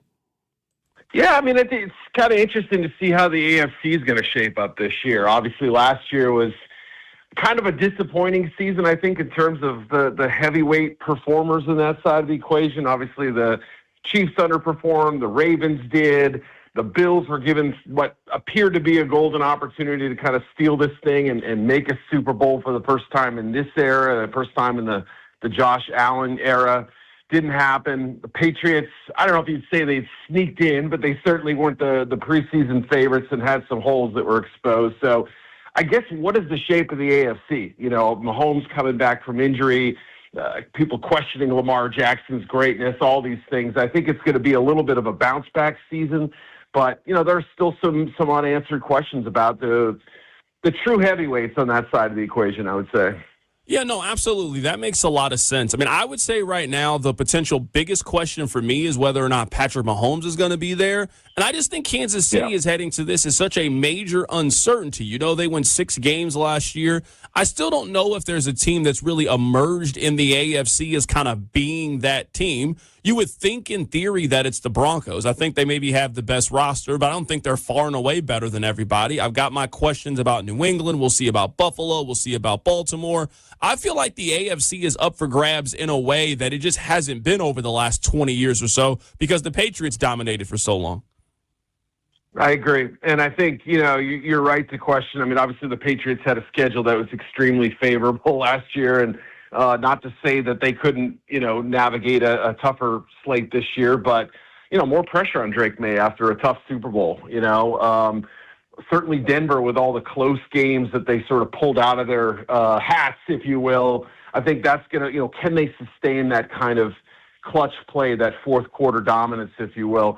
Yeah, I think those are fair questions for teams that you know did well last year. Both obviously had an equal chance to get to the Super Bowl. Both ultimately disappointing in the biggest moments, but yeah, you're right. It does feel like it's up for grabs, and Mahomes' health is obviously going to be one of the sort of the key determinants of the Chiefs season, but there are other factors too. You know, can Rashee Rice put everything behind him and become the star receiver they need? Do they have enough firepower? You know, is everything else going to be working in order, and can they send, you know, Travis Kelce off in style? So yeah, I think they still have the bones of a great team, but last year obviously didn't add up. Do you see the Broncos as the favorite heading into the AFC West? Because if you look at the sort of Vegas odds, I mean, they think Kansas City's still the favorite. They have the Chargers actually as second, and then Broncos are in third at like plus 230 when it comes to the division. I'm surprised that Vegas sees it that way heading into the season. I am too, especially, you know, the Chargers always feel like one of those teams. Now, maybe it's like they get some sort of summer glow up or something like that, but I always feel like they're one of the teams that people always have perennial doubts about until they kind of withstand the season a little bit. Obviously, Jim Harbaugh's been able to get them to the playoffs, hasn't had success in the postseason, but, you know, Justin Herbert faces similar questions. Is he truly in that upper tier of quarterbacks, or to his sort of playoff games mar that record a little bit too? So, you know, it's not just about the Chiefs and Broncos, but also I'm kind of fascinated to hear that there is a little bit of sentiment in favor of the Chargers, and given the questions of their offensive line, even with guys coming back from injury. So, yeah, I mean, I think it certainly reflects well on the Broncos. Everyone assumes, look, Bo Nix, third year coming around with, you know, good guidance from Sean Payton, one of the best quarterback mentors out there, one of the best offensive designers. They go out and get Jalen Waddle. Didn't make a lot of big moves this offseason otherwise, but you know, that appears to be an upgrade, even if it's a receiver who's got a similar profile to some of the guys they already have. Right now, we're talking to Eric Edholm. He does fantastic work with Yahoo Sports, getting you ready for the start of the football season. All right, let's talk big picture here. Give me a team that you think is currently a little bit overrated and overvalued heading into the season. Give me a team that you think is a little bit underrated and underappreciated heading into this season. Yeah, it's hard to say that the Jacksonville Jaguars are overrated, given that they entered last season with a ton of questions and answered a lot of them, right? I mean, I think, we have to tip our caps at what they were able to do. And, to a certain degree, they were way above their skis last year. But, I do wonder whether that's sustainable. I do think that the win total was a little inflated last year, and they might be one of those teams that comes back down to earth a little bit. Maybe a little bit more competition within the division yet to be determined. We'll see. But as far as a team that I think could be undersold right now, how about the New Orleans Saints? I feel like that division amongst all of them is probably the most up for grabs. You could make a case for Tampa. You could make a case for Carolina, but I don't know that either one of them are so strong that you feel really good about it. And the way New Orleans played at the end of last year, granted the 1-8 start or whatever it was, certainly gave us an idea of where they were starting from. But I felt like Tyler Shuck really kind of turned the corner a little bit and could be in line for a big statistical season. Jordan Tyson they draft. Chris Olave they bring back, and Kamara they kept in the fold along with Travis Etienne. And, defensively, I think they were pretty darn good down the stretch. Added a few pieces, but most of the focus seemed to be on offense, just buttressing the whole thing around their second-year quarterback. So, they're a team that I think could surprise some people and kind of pull an 11-win season out of thin air, seemingly. So, again, like the Jaguars did last year, I wouldn't be shocked if New Orleans ends up beefing up their win total by a significant amount and possibly stealing that division. Right now, we're talking to Eric Edholm. He does fantastic work for Yahoo Sports, just going through some of the top stories in the NFL. I feel like we talked a lot about the AFC. Why don't we move over to the NFC just a little bit? Who do you see as the biggest contender to the Los Angeles Rams? Do you think it's Seattle, given the fact they won the Super Bowl last year? Do you think it's somebody else to throw in the mix? Yeah, I mean, it's hard not to start with those two teams. And I understand, maybe public sentiment has shifted a little towards the Rams, but we do have to mention, the Seahawks were the champs last year. I think they felt they were in such a strong position, even with cap space. They didn't need to go hell's bells to try to keep everybody in the fold. They knew what they had. They felt like the depth was there.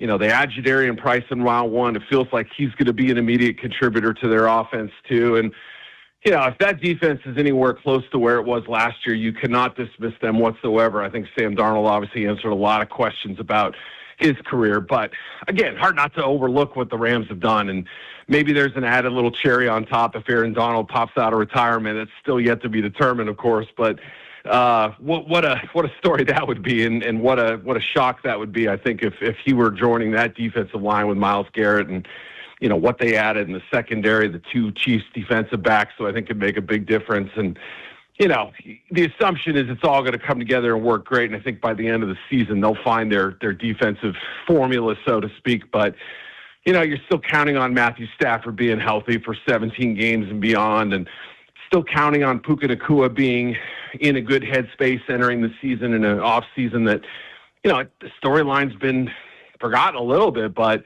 he's going through some things in rehab. And so, where is he entering the year too? And, it's just going to be fascinating to see how that division shakes up. The Niners aren't going anywhere. Certainly the NFC North has its share of contenders. You could make a case for the Lions, the Bears. The Packers aren't that bad a club at all. And, other contenders around the conference as well. So, yeah, the NFC West is pretty darn loaded. And I do feel like Seahawks and Rams have to be, if not 1 and 2, certainly in your top 3. But, I don't necessarily know that division's going to dominate quite the way it did last year. I was just going to ask you if you think Aaron Donald's going to come back and play this season, because I think all the tea leaves are just kind of they're all blowing in that direction. I do think closer to the end of August, maybe he gets there midway through training camp. I do think Aaron Donald's going to play this year. I feel like if he wasn't going to play, he would have put water on that fire weeks ago. I agree. He would have shut that thing down, right? I mean, Aaron's not a subtle guy, right? I mean, if you just leave me alone, I'm in retirement, I'm having a good time. But, when people started reaching out to him in June and stuff, and, even after the draft, I think, or after the Myles Garrett trade was probably the one that prompted the most reaction. Like, once that became official and went through, everybody said, maybe he really is interested. And you're right, he didn't shoot him down. So I know that, Sean McVay's been a little coy with the whole thing, and, other Rams players have kind of done the winks and the nods and all that. But, yeah, I mean, it does feel like there's at least a strong possibility he's been getting himself into shape. Now, we'll see a couple weeks from now and beyond. But you're right. I think he'll wait a little while before he officially announces anything. I'll get you out of here with these last two questions. The first one is, in the last 7 seasons, a team that picked in the top 5 turned around the next season and made the postseason. Who's your really bad team from last year that you think can turn it around and make the postseason? I think a lot of people are going to take the New York Giants for a lot of different reasons. I kind of think Tennessee, that division is always so weird. You put Brian Daboll, you put him with Cam Ward. I could just see them being a sneaky 9-win team. We look up and we think, how did they win that many games? Who's your bad team surprise that could turn around and make the postseason? Yeah, I think you're on the right track there. I think the two obvious ones, or the most likely ones, would be Giants and Titans. If you're just talking about teams that picked in the top 5, with the Titans, obviously, if they can get those receivers together and kind of get Cam Ward playing some good football, it was a struggle last year. Obviously, the number of sacks he took, and just the lack of explosive, consistent plays that they were able to generate offensively. And there were a lot of issues there that were not tied to Cam. Obviously, that I think that they need to sort out for sure. How good is the defense? A couple of years ago, looked like it was in great shape. Took a step back last year, undoubtedly. The Giants face questions too, right? I mean, obviously they have the potential to break out there. Jackson Dart showed some intriguing skills as well. I think those are the two teams that really make the most sense. The Giants, I think, are going to have to do it more with their defense, but the Titans still have some firepower if they can kind of unlock this offense a little bit. I'm not giving up on Cam Ward. I mean, he's got the kind of style. It's almost like Kyler Murray, different player, but I mean in the sense that you have to be willing to live through some growing pains a little bit and have him work through some of those bad plays before he finds success. And he's risen the ranks almost like no quarterback we've seen in recent years. So it's been fun to see his progression, and I think he'll have a say on this season and play a lot better football. That is Eric Edholm. He covers the NFL for Yahoo Sports. We are starting training camp for the Kansas City Chiefs. Rookies and quarterbacks get going on Friday. I believe everybody is there on Monday of next week. So training camp is right around the corner. I believe that the midday show, Cody and Gold, their first show from St. Joe is a week from today. Is that right, Rob? So we're not that far away from really starting to make that transition away from the World Cup that ended yesterday to training camp, which is going to get going here in just a few days. It is my belief. I believe Monday is Cody and Gold's first show up there. I'd have to quadruple check. I have a calendar somewhere in my email. I'm sure you created the calendar. I had some input on the calendar. Be up there every day, boys. Go get them. 913-586-7965. C-Dot, I'm hearing some reports about Mahomes potentially being cleared in the next week or two. Yes, you are correct. That is from Albert Breer of Sports Illustrated. Let me pull it up here and let me read it to you. This is from Albert Breer. Quote, there is an expectation among Chiefs people that Mahomes will be fully cleared this week, and also the knowledge that when they tell him he can go, he really will go. So the plan is to be smart with it and make sure that everyone is doing what's going to put him in the best position to be at his best from September through February, not just for week 1. I mean, they know Patrick Mahomes far better than I do when it comes to this, but I think we all know enough about him to know if you're going to approve him to put his pads on and put his helmet on and go out there on the field, he is not going to operate at 60 or 70%.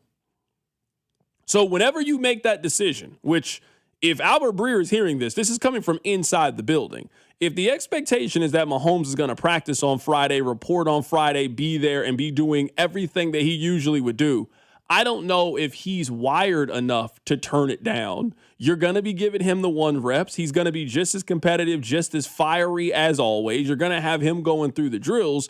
If he can't participate in the way that he always has been able to participate, then you need to wait until he can. So if that's the middle of August, then that's the middle of August. But you've got to feel very, very encouraged that the Chiefs start full practices on the 29th. I mean, they're going to be in pads, full pads here in less than 2 weeks, just based on when you can because of the CBA. Like, we're not that far from having some of our questions answered about Mahomes. If he's taking the first reps when they put the pads on and it's the more physical day of camp, that's probably the most physical day of the entire experience, is that first day you put pads on. You've been practicing in shells for a couple of days. Now, obviously, they're not hitting the quarterback, but you just know what the intensity level is going to be that day at practice with everybody else. If he's out there running with the ones, you've answered our question about what your plan is. You are ramping him up to be ready in September against the Broncos. I agree with everything you said. However, I would also say, and I have no inside knowledge, Albert Breer knows more than me, if he is not starting the training camp with the ones, all the stuff, that is not a indictment on, oh no, panic, he won't be ready. I could see a scenario where the Chiefs ease him into the fold. Like, he's active and ready, but they are acclimating, knock some rust off. That first day of pads, that you're right, is always brutal. Like, we've heard former Chiefs players who played for Andy Reid talk about that first day of camp. It's miserable. I could see on that day, it might be more Justin Fields just to ease him into the flow. And if that's the case, I don't think that's a sign of a larger problem. But I do think if you are headed to St. Joe, sooner rather than later, you're going to see 15 in a yellow jersey practicing. Yeah, I agree. But just based on how the rules are, and that's why I say whenever you decide to press the button, you have to understand what pressing the button is. The moment he steps on the practice field, he can't be on the PUP list. He can't go on the PUP list anymore. Now, maybe your plan is you'll just make him inactive for the first couple of weeks and still Justin Fields could start. I don't know how that's going to go over very well with 15, but you could end up doing that. Or you could put him on IR at the very beginning of the season, but then you're guaranteed that he's not going to play for the first month of the season if you end up making that decision. So whenever you as an organization decide to let Patrick Mahomes take the field, you have to understand that that comes with some kind of parameter. Because you could very easily just put him on the PUP list, and then you could make the decision at any point to just simply remove him from the PUP list, and then he can start practicing that day. But the moment he steps on the football field, you only have a couple of different options of how this can potentially go. So I expect him to practice. I want him to practice. I think he's going to be on the field, but you just have to understand how all of this works and how you are going to build your roster over the course of the early portion of the season.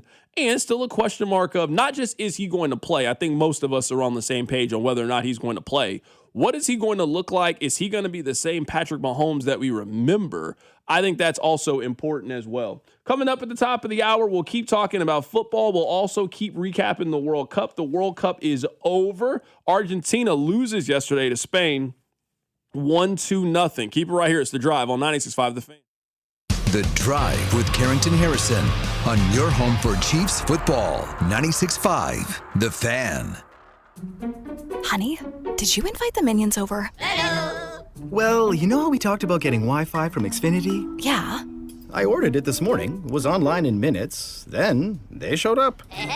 So they just came over to use the Wi-Fi?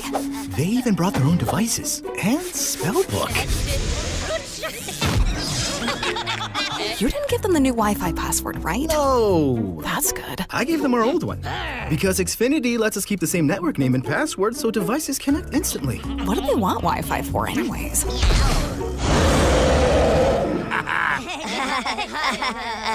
Better not to know. Plausible deniability. Get streaming or scheming instantly with same-day Wi-Fi from Xfinity. Plus, lock in one price for the most reliable fiber-powered Wi-Fi for 5 years.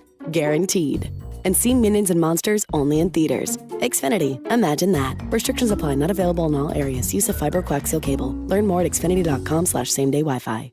Well, it's Carrington Harrison from The Drive here. Let me ask you a couple of questions. Do you have poor sleep? What about low energy? How about brain fog, a reduced sex drive, weight gain, and workouts that just don't deliver like they used to? Well, the problem could be low testosterone. And the truth is, those testosterone levels can start declining as early as your 30s, 2 or 3% every single year. And before you know it, you just don't feel like the same man you did back in the day. Well, you don't have to accept this as just aging. Heartland Men's Health specializes in customized testosterone therapy and targeted body composition plans. You might think you have low T. Well, pick up the phone and call this number, 844-447-6600, or check out the website and take this simple 10-question quiz. Visit heartlandmenshealth.com. Your initial visit is just $100, includes a medical consultation, a PSA test, and lab results in about 30 minutes, and your treatment can start that day.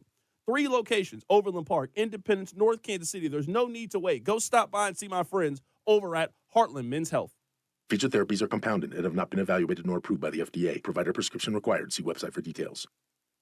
I'm Piera Palazzolo, VP of Digital Marketing for the American Management Association, a company focused on the management training skills needed to enhance the careers of business professionals. We did our research when it came to the best companies for website development and chose AmericanEagle.com. And we couldn't be happier. AmericanEagle.com worked closely with us to understand the front and back end requirements needed to launch an e-commerce website that could handle the complexities of running thousands of seminars nationwide. Our robust new website and improved SEO saw immediate increases in site traffic and web revenue. If you're in need of managerial effectiveness and success, visit our website at amanet.org. If you're in need of a website that provides an unparalleled consumer experience, I highly recommend AmericanEagle.com. Transform your that WebNow 1 for a free digital consultation with AmericanEagle.com. Back to school starts now. Get long-lasting battery life on the Dell XPS laptop powered by Series 3 Intel Core so you can work from anywhere. Now starting at $699 with exclusive student pricing starting at $599. Complete your setup with savings on select monitors and must-have electronics and accessories. Limited time deals and free shipping on PCs and more await you at Dell.com/deals. That's Dell.com/deals. You're still glowing, flirting, grooving. You've still got it. But your immune system weakens as you age, making it harder to fight illnesses like pneumococcal pneumonia and RSV. Vaccines are a key part of any health routine and can help protect you from getting really sick. Ask your doctor or pharmacist which. See more at Pfizer. Sponsored by Pfizer.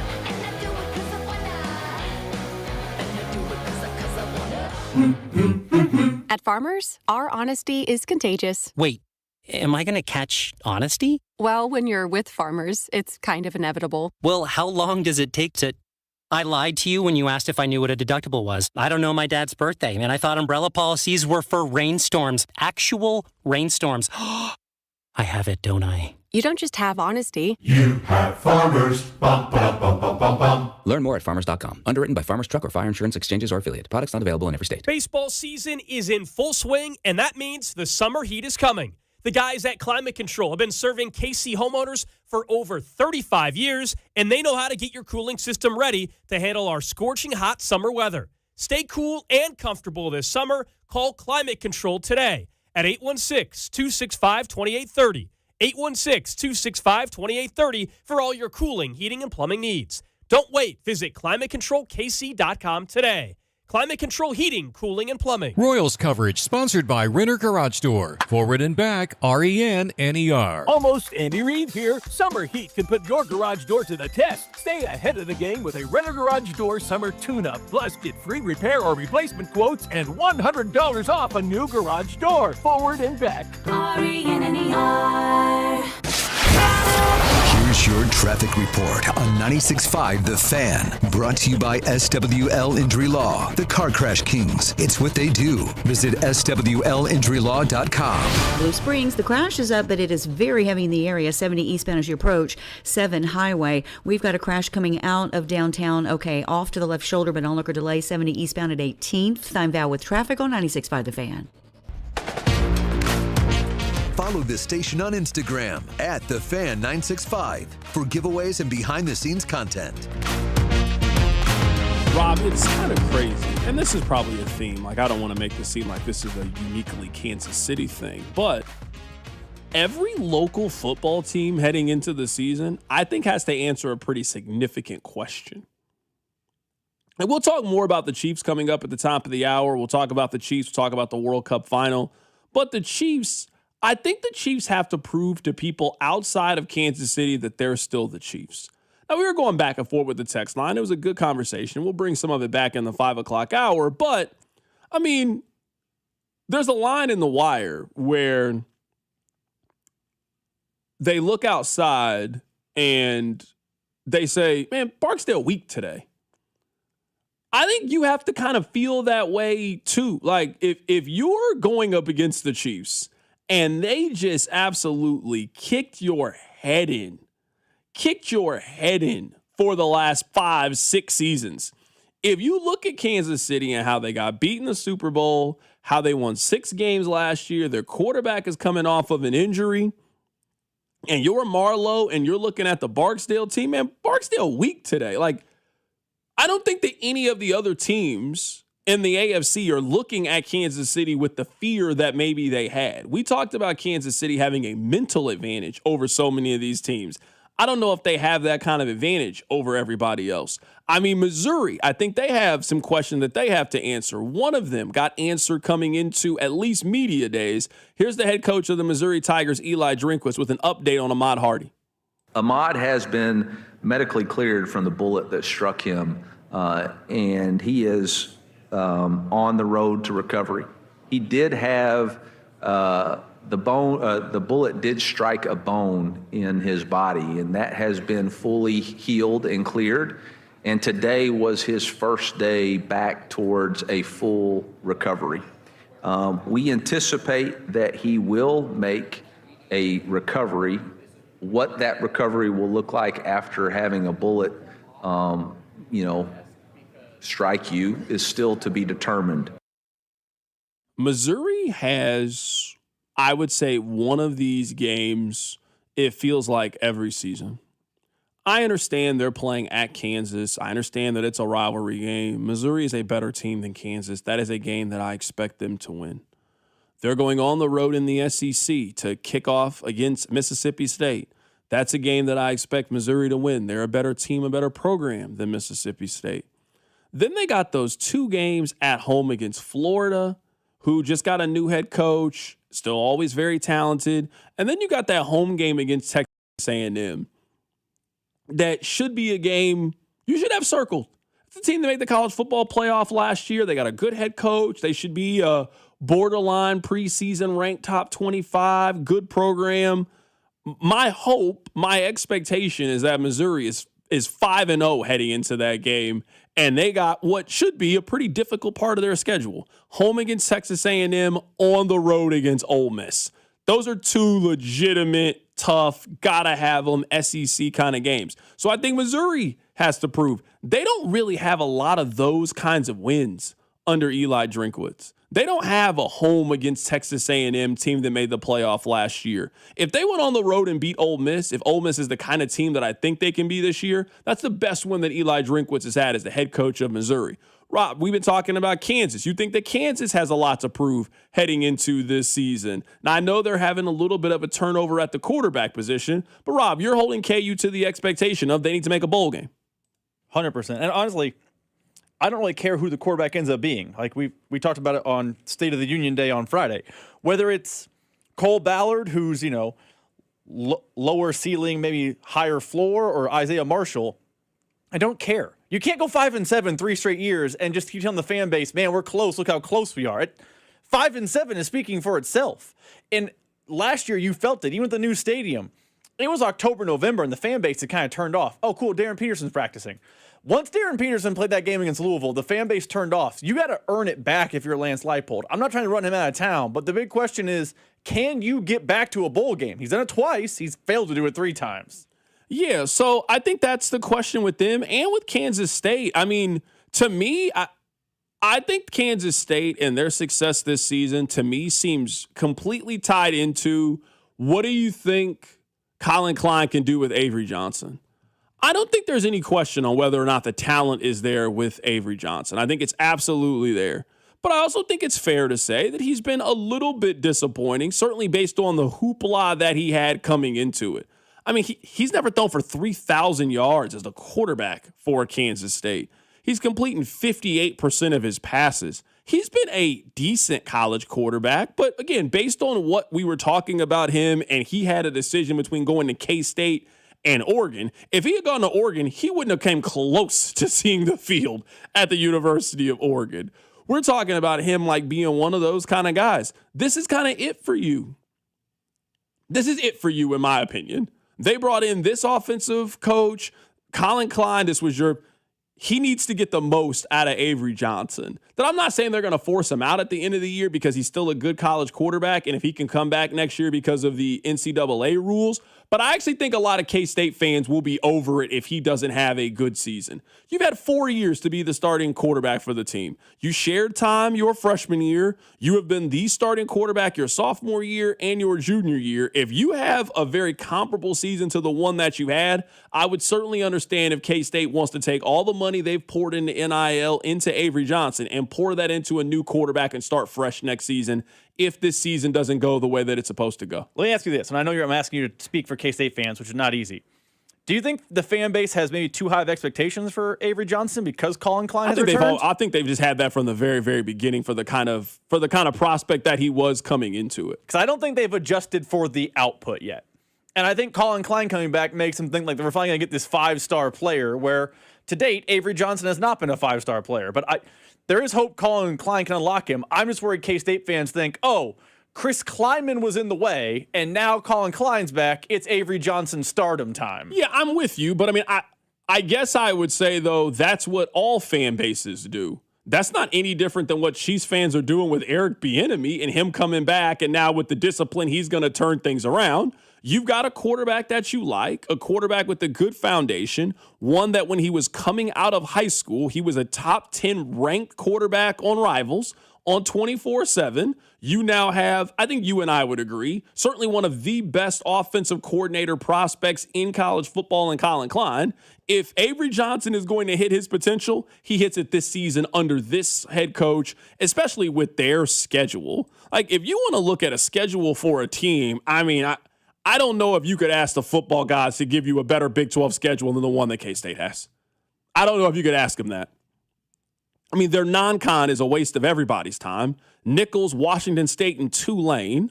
Rob, what would need to happen for you to get in your car and drive to K-State Tulane September 19th for an 11 a.m. kick? What would need to happen? I can't. As a non-K-State fan, I can't. I'm saying is like right now, I'll give you tickets. What would you need to want to go over there? Those are for the real K-State fans. Mm-hmm. If you're a casual and you just go to one K-State game a year, you're not going to that one. Those aren't the ones you go to. Although, what game are you going to? The schedule's kind of boring. Kansas, I guess, is the answer. Kansas. I mean, I have the ESPN schedule up. I'm guessing they have their Fort Riley Day on one of those, true. And that'll be the game. They have the Harley Davidson game to go to. I mean, honestly, when we talked about it, the K-State game to go to is the one at Colorado. You can go to at Denver for the Chiefs, and you can go to K-State on the road against Colorado. You can do that the same weekend. That's when you need to be making the trip to your K-State game. You need to be seeing them play in that. If you haven't seen Colorado Stadium, there's nothing like it before. It's the most beautiful thing I've ever seen in my life. It is amazing. Like the backdrop with the mountains. And if you've never been to Boulder, Colorado, you need to go if you're a K-State fan this year. All right, coming up at the top of the hour, we will reset things. The Chiefs, they are the favorite in the AFC West heading into it. Should they be the favorites? We'll talk about it. Keep it right here, so Drive. The Drive with Carrington Harrison and Rob Brenton. You losers is what you are. On your home for Kansas City sports, 96.5 The Fan. Here's your traffic report on 96.5 The Fan. Brought to you by SWL Injury Law, the Car Crash Kings. It's what they do. Visit SWLinjurylaw.com. Blue Springs, the crash is up, but it is very heavy in the area. 70 eastbound as you approach 7 Highway. We've got a crash coming out of downtown. Okay, off to the left shoulder, but onlook or delay. 70 eastbound at 18th. Time Val with traffic on 96.5 The Fan.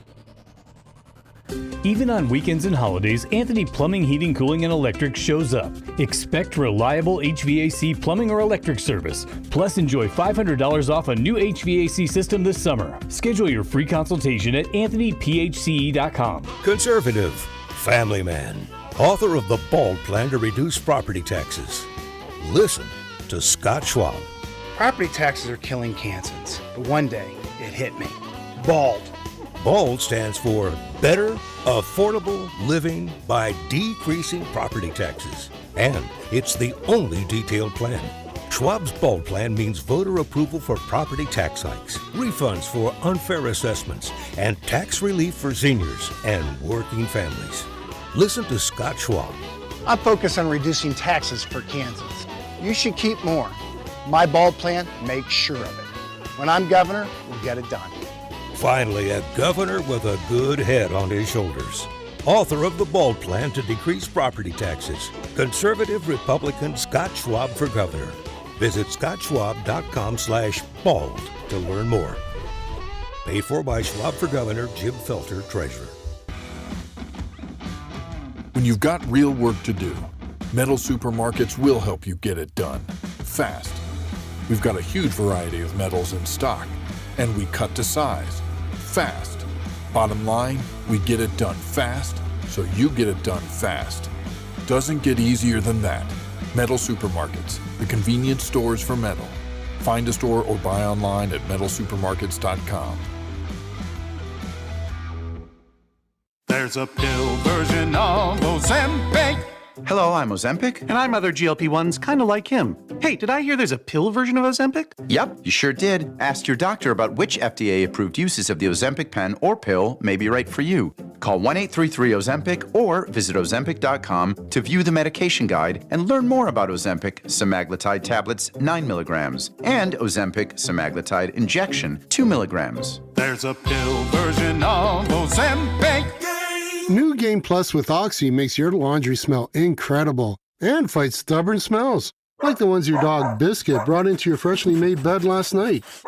But you wash that all away with Game, and now you're drifting asleep to the scent and sound of waves. Ah, no, that's the dog licking your ear. Biscuit. It just might be our greatest scent ever, now with odor-fighting power. New Game Plus with Oxy. Straight Talk Wireless presents Pickup Truck Wisdom. Trust is earned. That's why I've stuck with Straight Talk. Same price since 2009 on Verizon's 5G network. Cause shoot, anyone can make a promise. Keeping it for years, that means something. Now plans starting at $25 a month with 4 lines. Find us at straighttalk.com and Walmart. Straight Talk Wireless. Straightforward. Always. Same price claim applies only to the base monthly price of our $45 plan from October 2009 to present.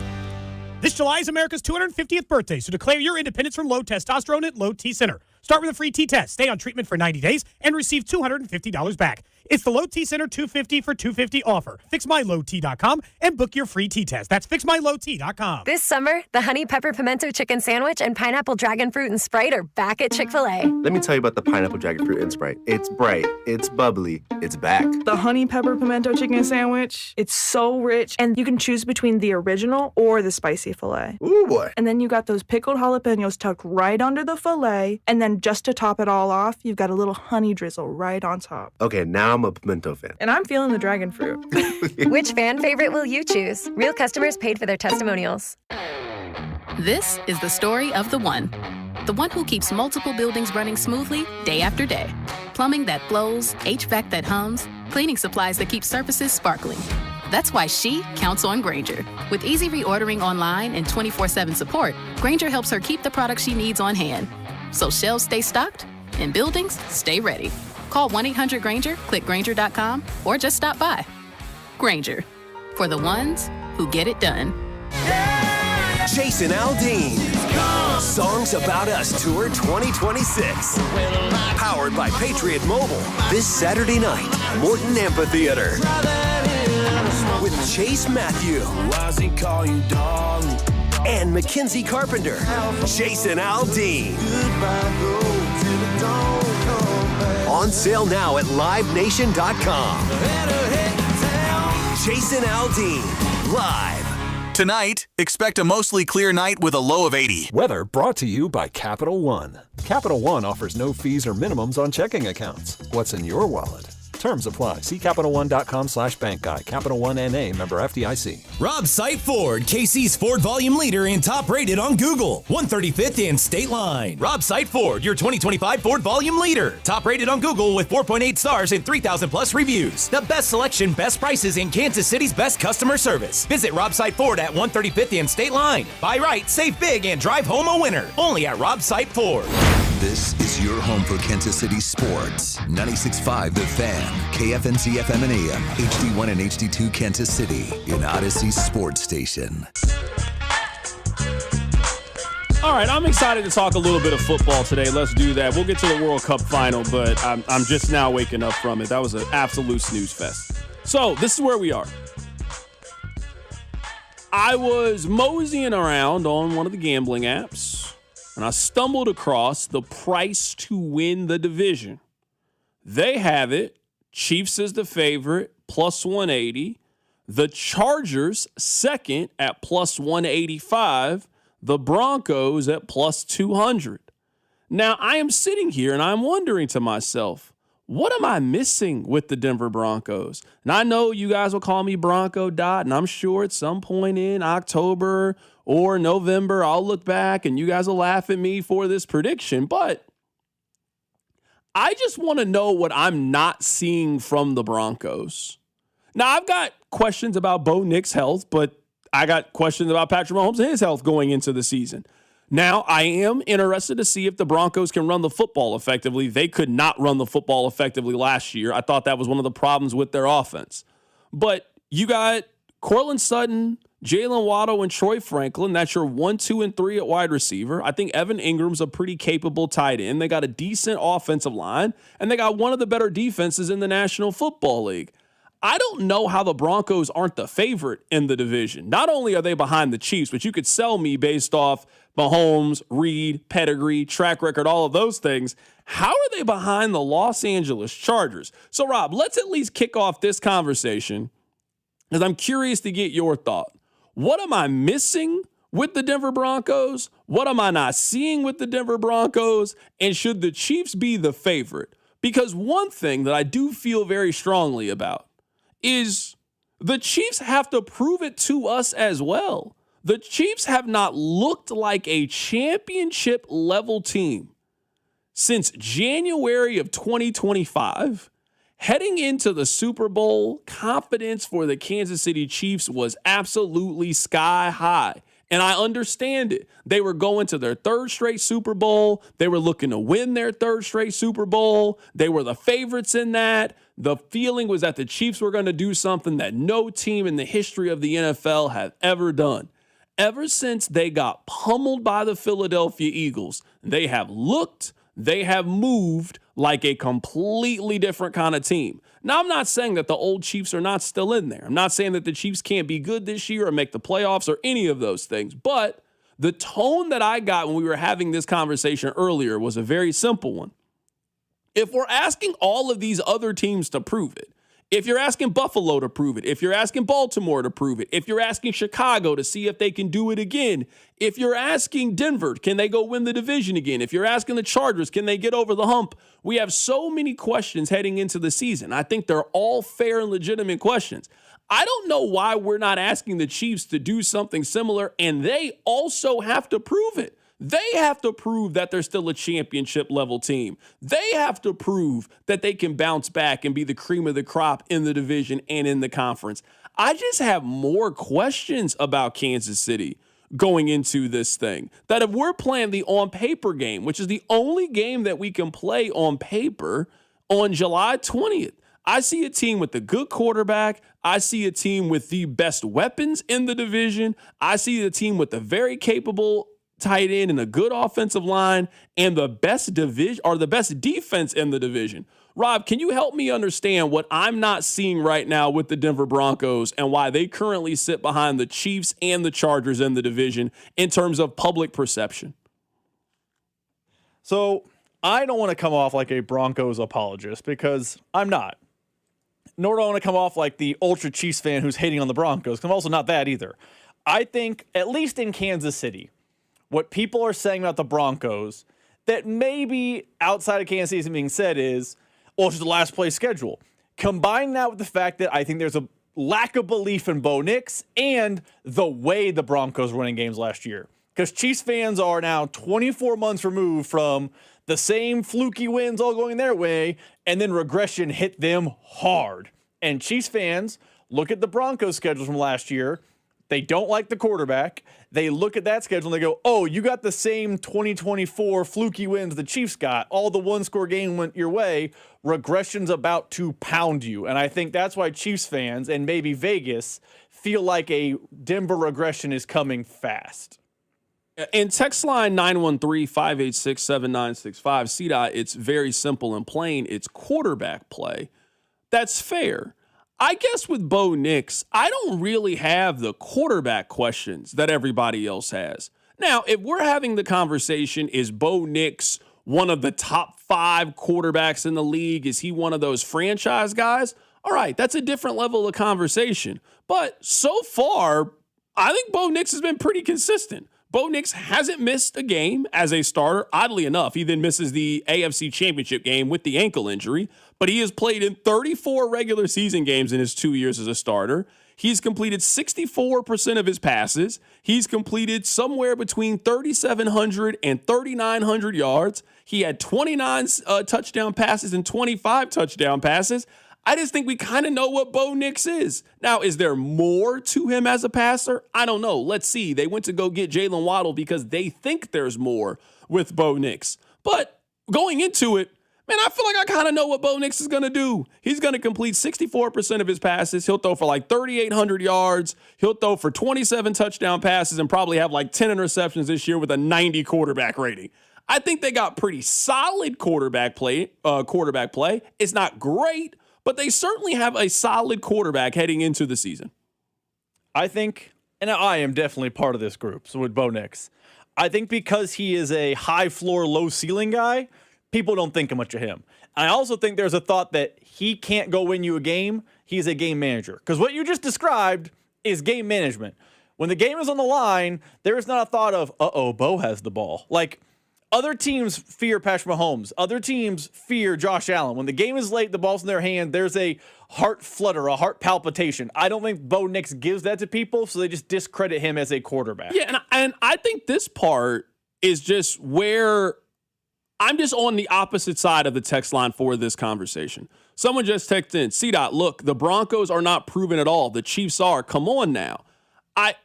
I feel like right now, Rob, for the second consecutive offseason, you and I are penalized for pointing out the obvious. Last year, it was like people wanted to act like the Chiefs didn't get blown out in the Super Bowl. Like they got pummeled in the Super Bowl. That happened. That mattered. That counted. And then we saw that the Chiefs got off to a really slow start that we talk about Super Bowl hangover. Maybe that's what happened to Kansas City. The Chiefs, with Andy Reid, with Patrick Mahomes, with Travis Kelce, with Chris Jones, with all of those things, the Chiefs won 6 games last year. It's hard with some of you think that Patrick Mahomes is the most talented quarterback in the history of the league. The best quarterback in the league, a top 5 quarterback all time, to miss the playoffs outright in his prime. And I don't mean missed it like they were a 7-2 team, then he got injured, and then the team derailed. No, they were eliminated up until the point that he got hurt. They were outright eliminated. They weren't going to make the playoffs if he had played those last 3 games of the year. They were done for the season. And every year last year, when I think we kept looking to see, hey, I want to see if the Chiefs still got it if they win this game. I think we did nothing but make excuses for them last year and when they didn't look like themselves. Remember, we had that game circled right against Buffalo. Remember, they smoked the Raiders. They smoked the Commanders last year. They beat the Raiders 31-0. They beat the Commanders 28-7. So they went into it as high as you could possibly be. Right before the bye week, they play Buffalo. They then lost the Buffalo game. Oh, well, they always lose these regular season games. They don't count. Let's see what happens in the postseason. All right, they're now 5-4 heading into the bye. Could have been 6-3. Who knows how the season goes? They then got a game on the road against the Broncos after a bye. You remember, we sat here and we said all those things. It's the Chiefs, long bye week. They understand how important this game is. The Chiefs got to win this game. They lost that game. The Thanksgiving game against the Cowboys. It's Mahomes going back home. They know how important this is. They lost that game. You remember. Then they had back-to-back home games against Houston and Los Angeles. They could not lose both of those games. What do you know? They lost both of those games and they couldn't. So the Chiefs got to prove it to me again.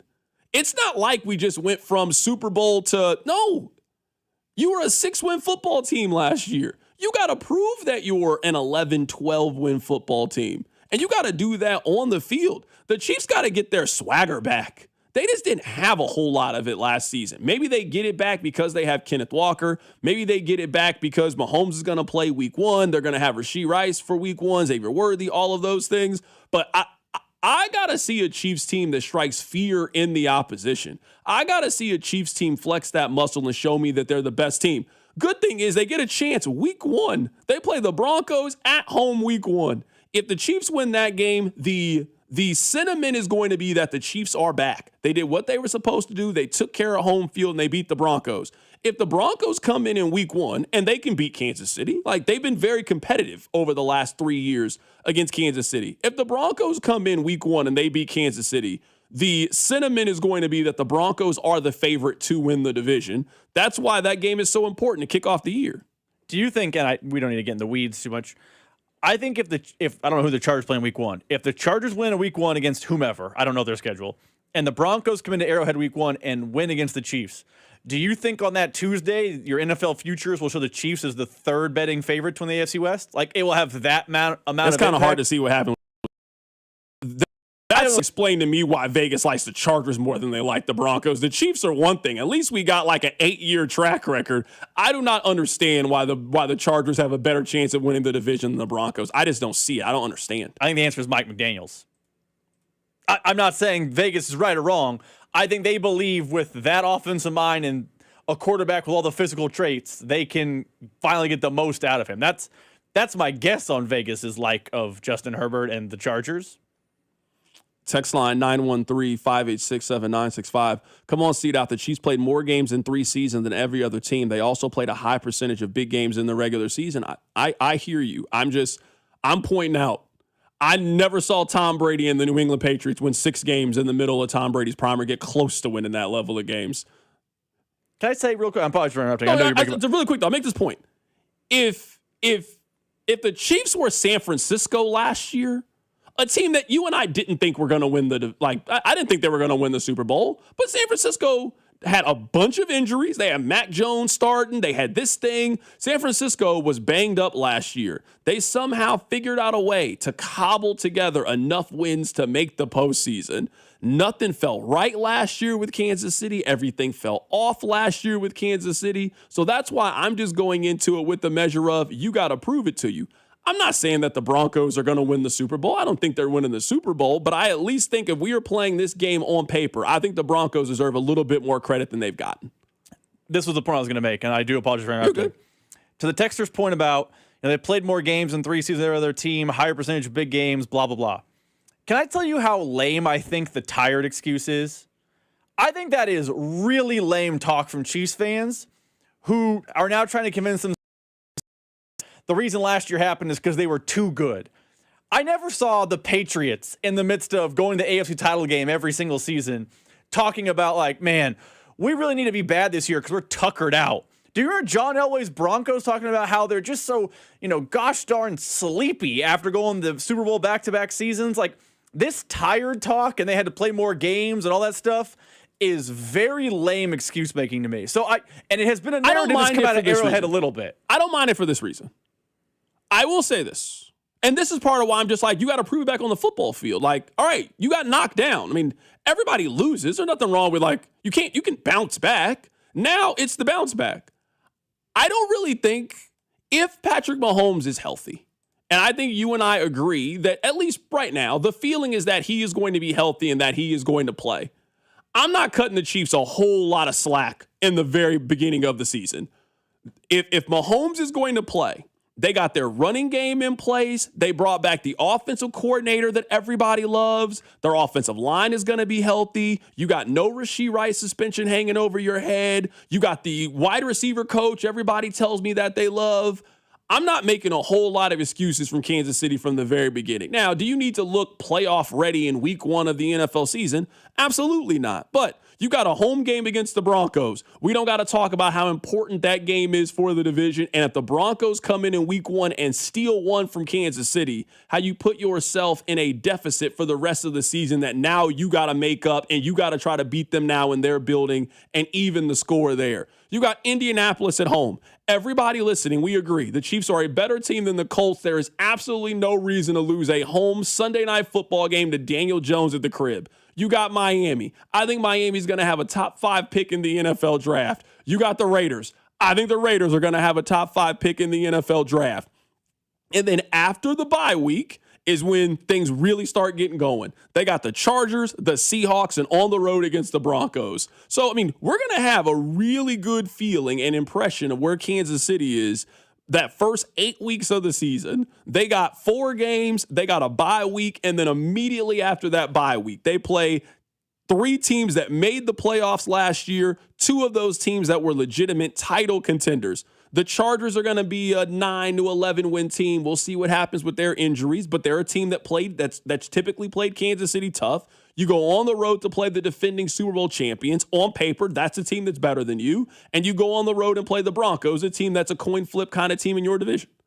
It's going to sound weird because of where it is on the schedule. You can make an argument Chiefs-Broncos might be the biggest game the Chiefs schedule before the bye. Because you mentioned the Chiefs and how it shakes out. Do you want to know what happens to the Broncos after they come to Arrowhead? Jags at home, Rams at home, at Niners, at Chargers, Seahawks at home. So if the Chiefs lose to the Broncos and they're 0-1, I still think they can bounce back because their schedule's, advantageous to do so.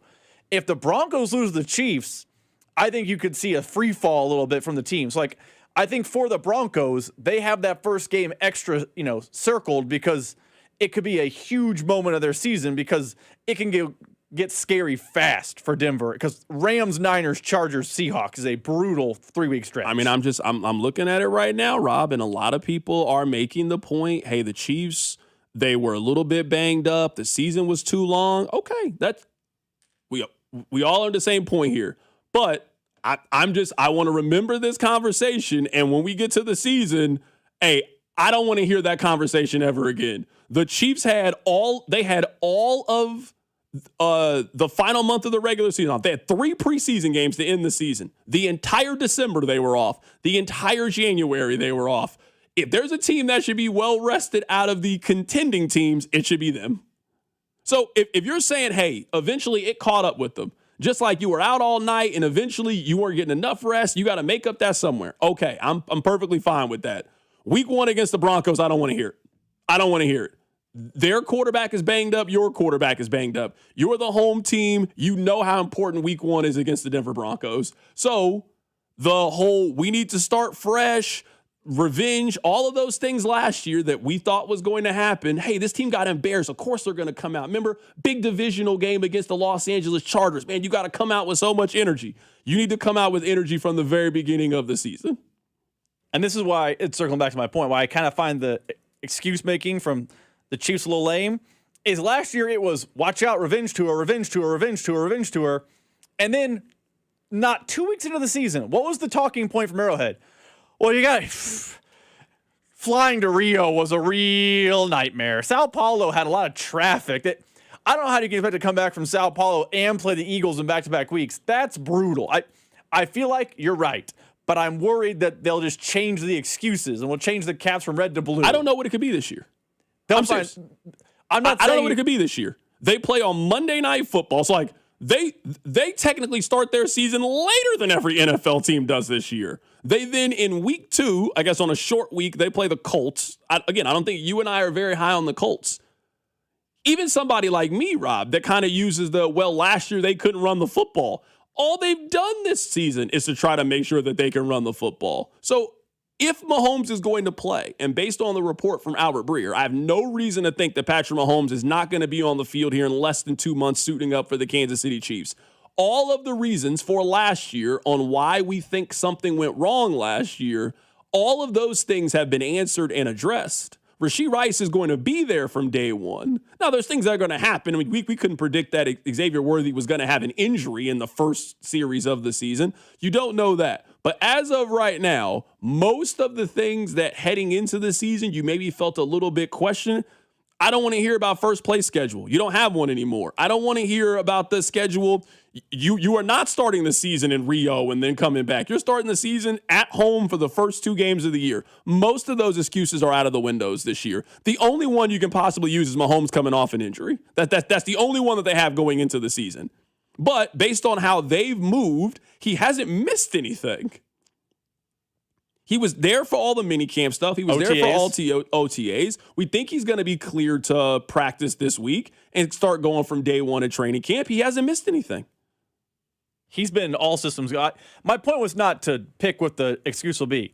and it will not fly on this show, but I have no doubt that there will be a new excuse because that's just what teams do when things go sideways. So it will be revenge tour. Texan gonna be mad at me because I ain't falling for none of it. 100%. Because gonna be real mad at me. Last year it was revenge tour, and then it was, traveling to Brazil is brutal. This year it better not be, hey, we're back, all systems go, bring on the Broncos. Well, Mahomes ain't 100%. No, not letting any of that fly.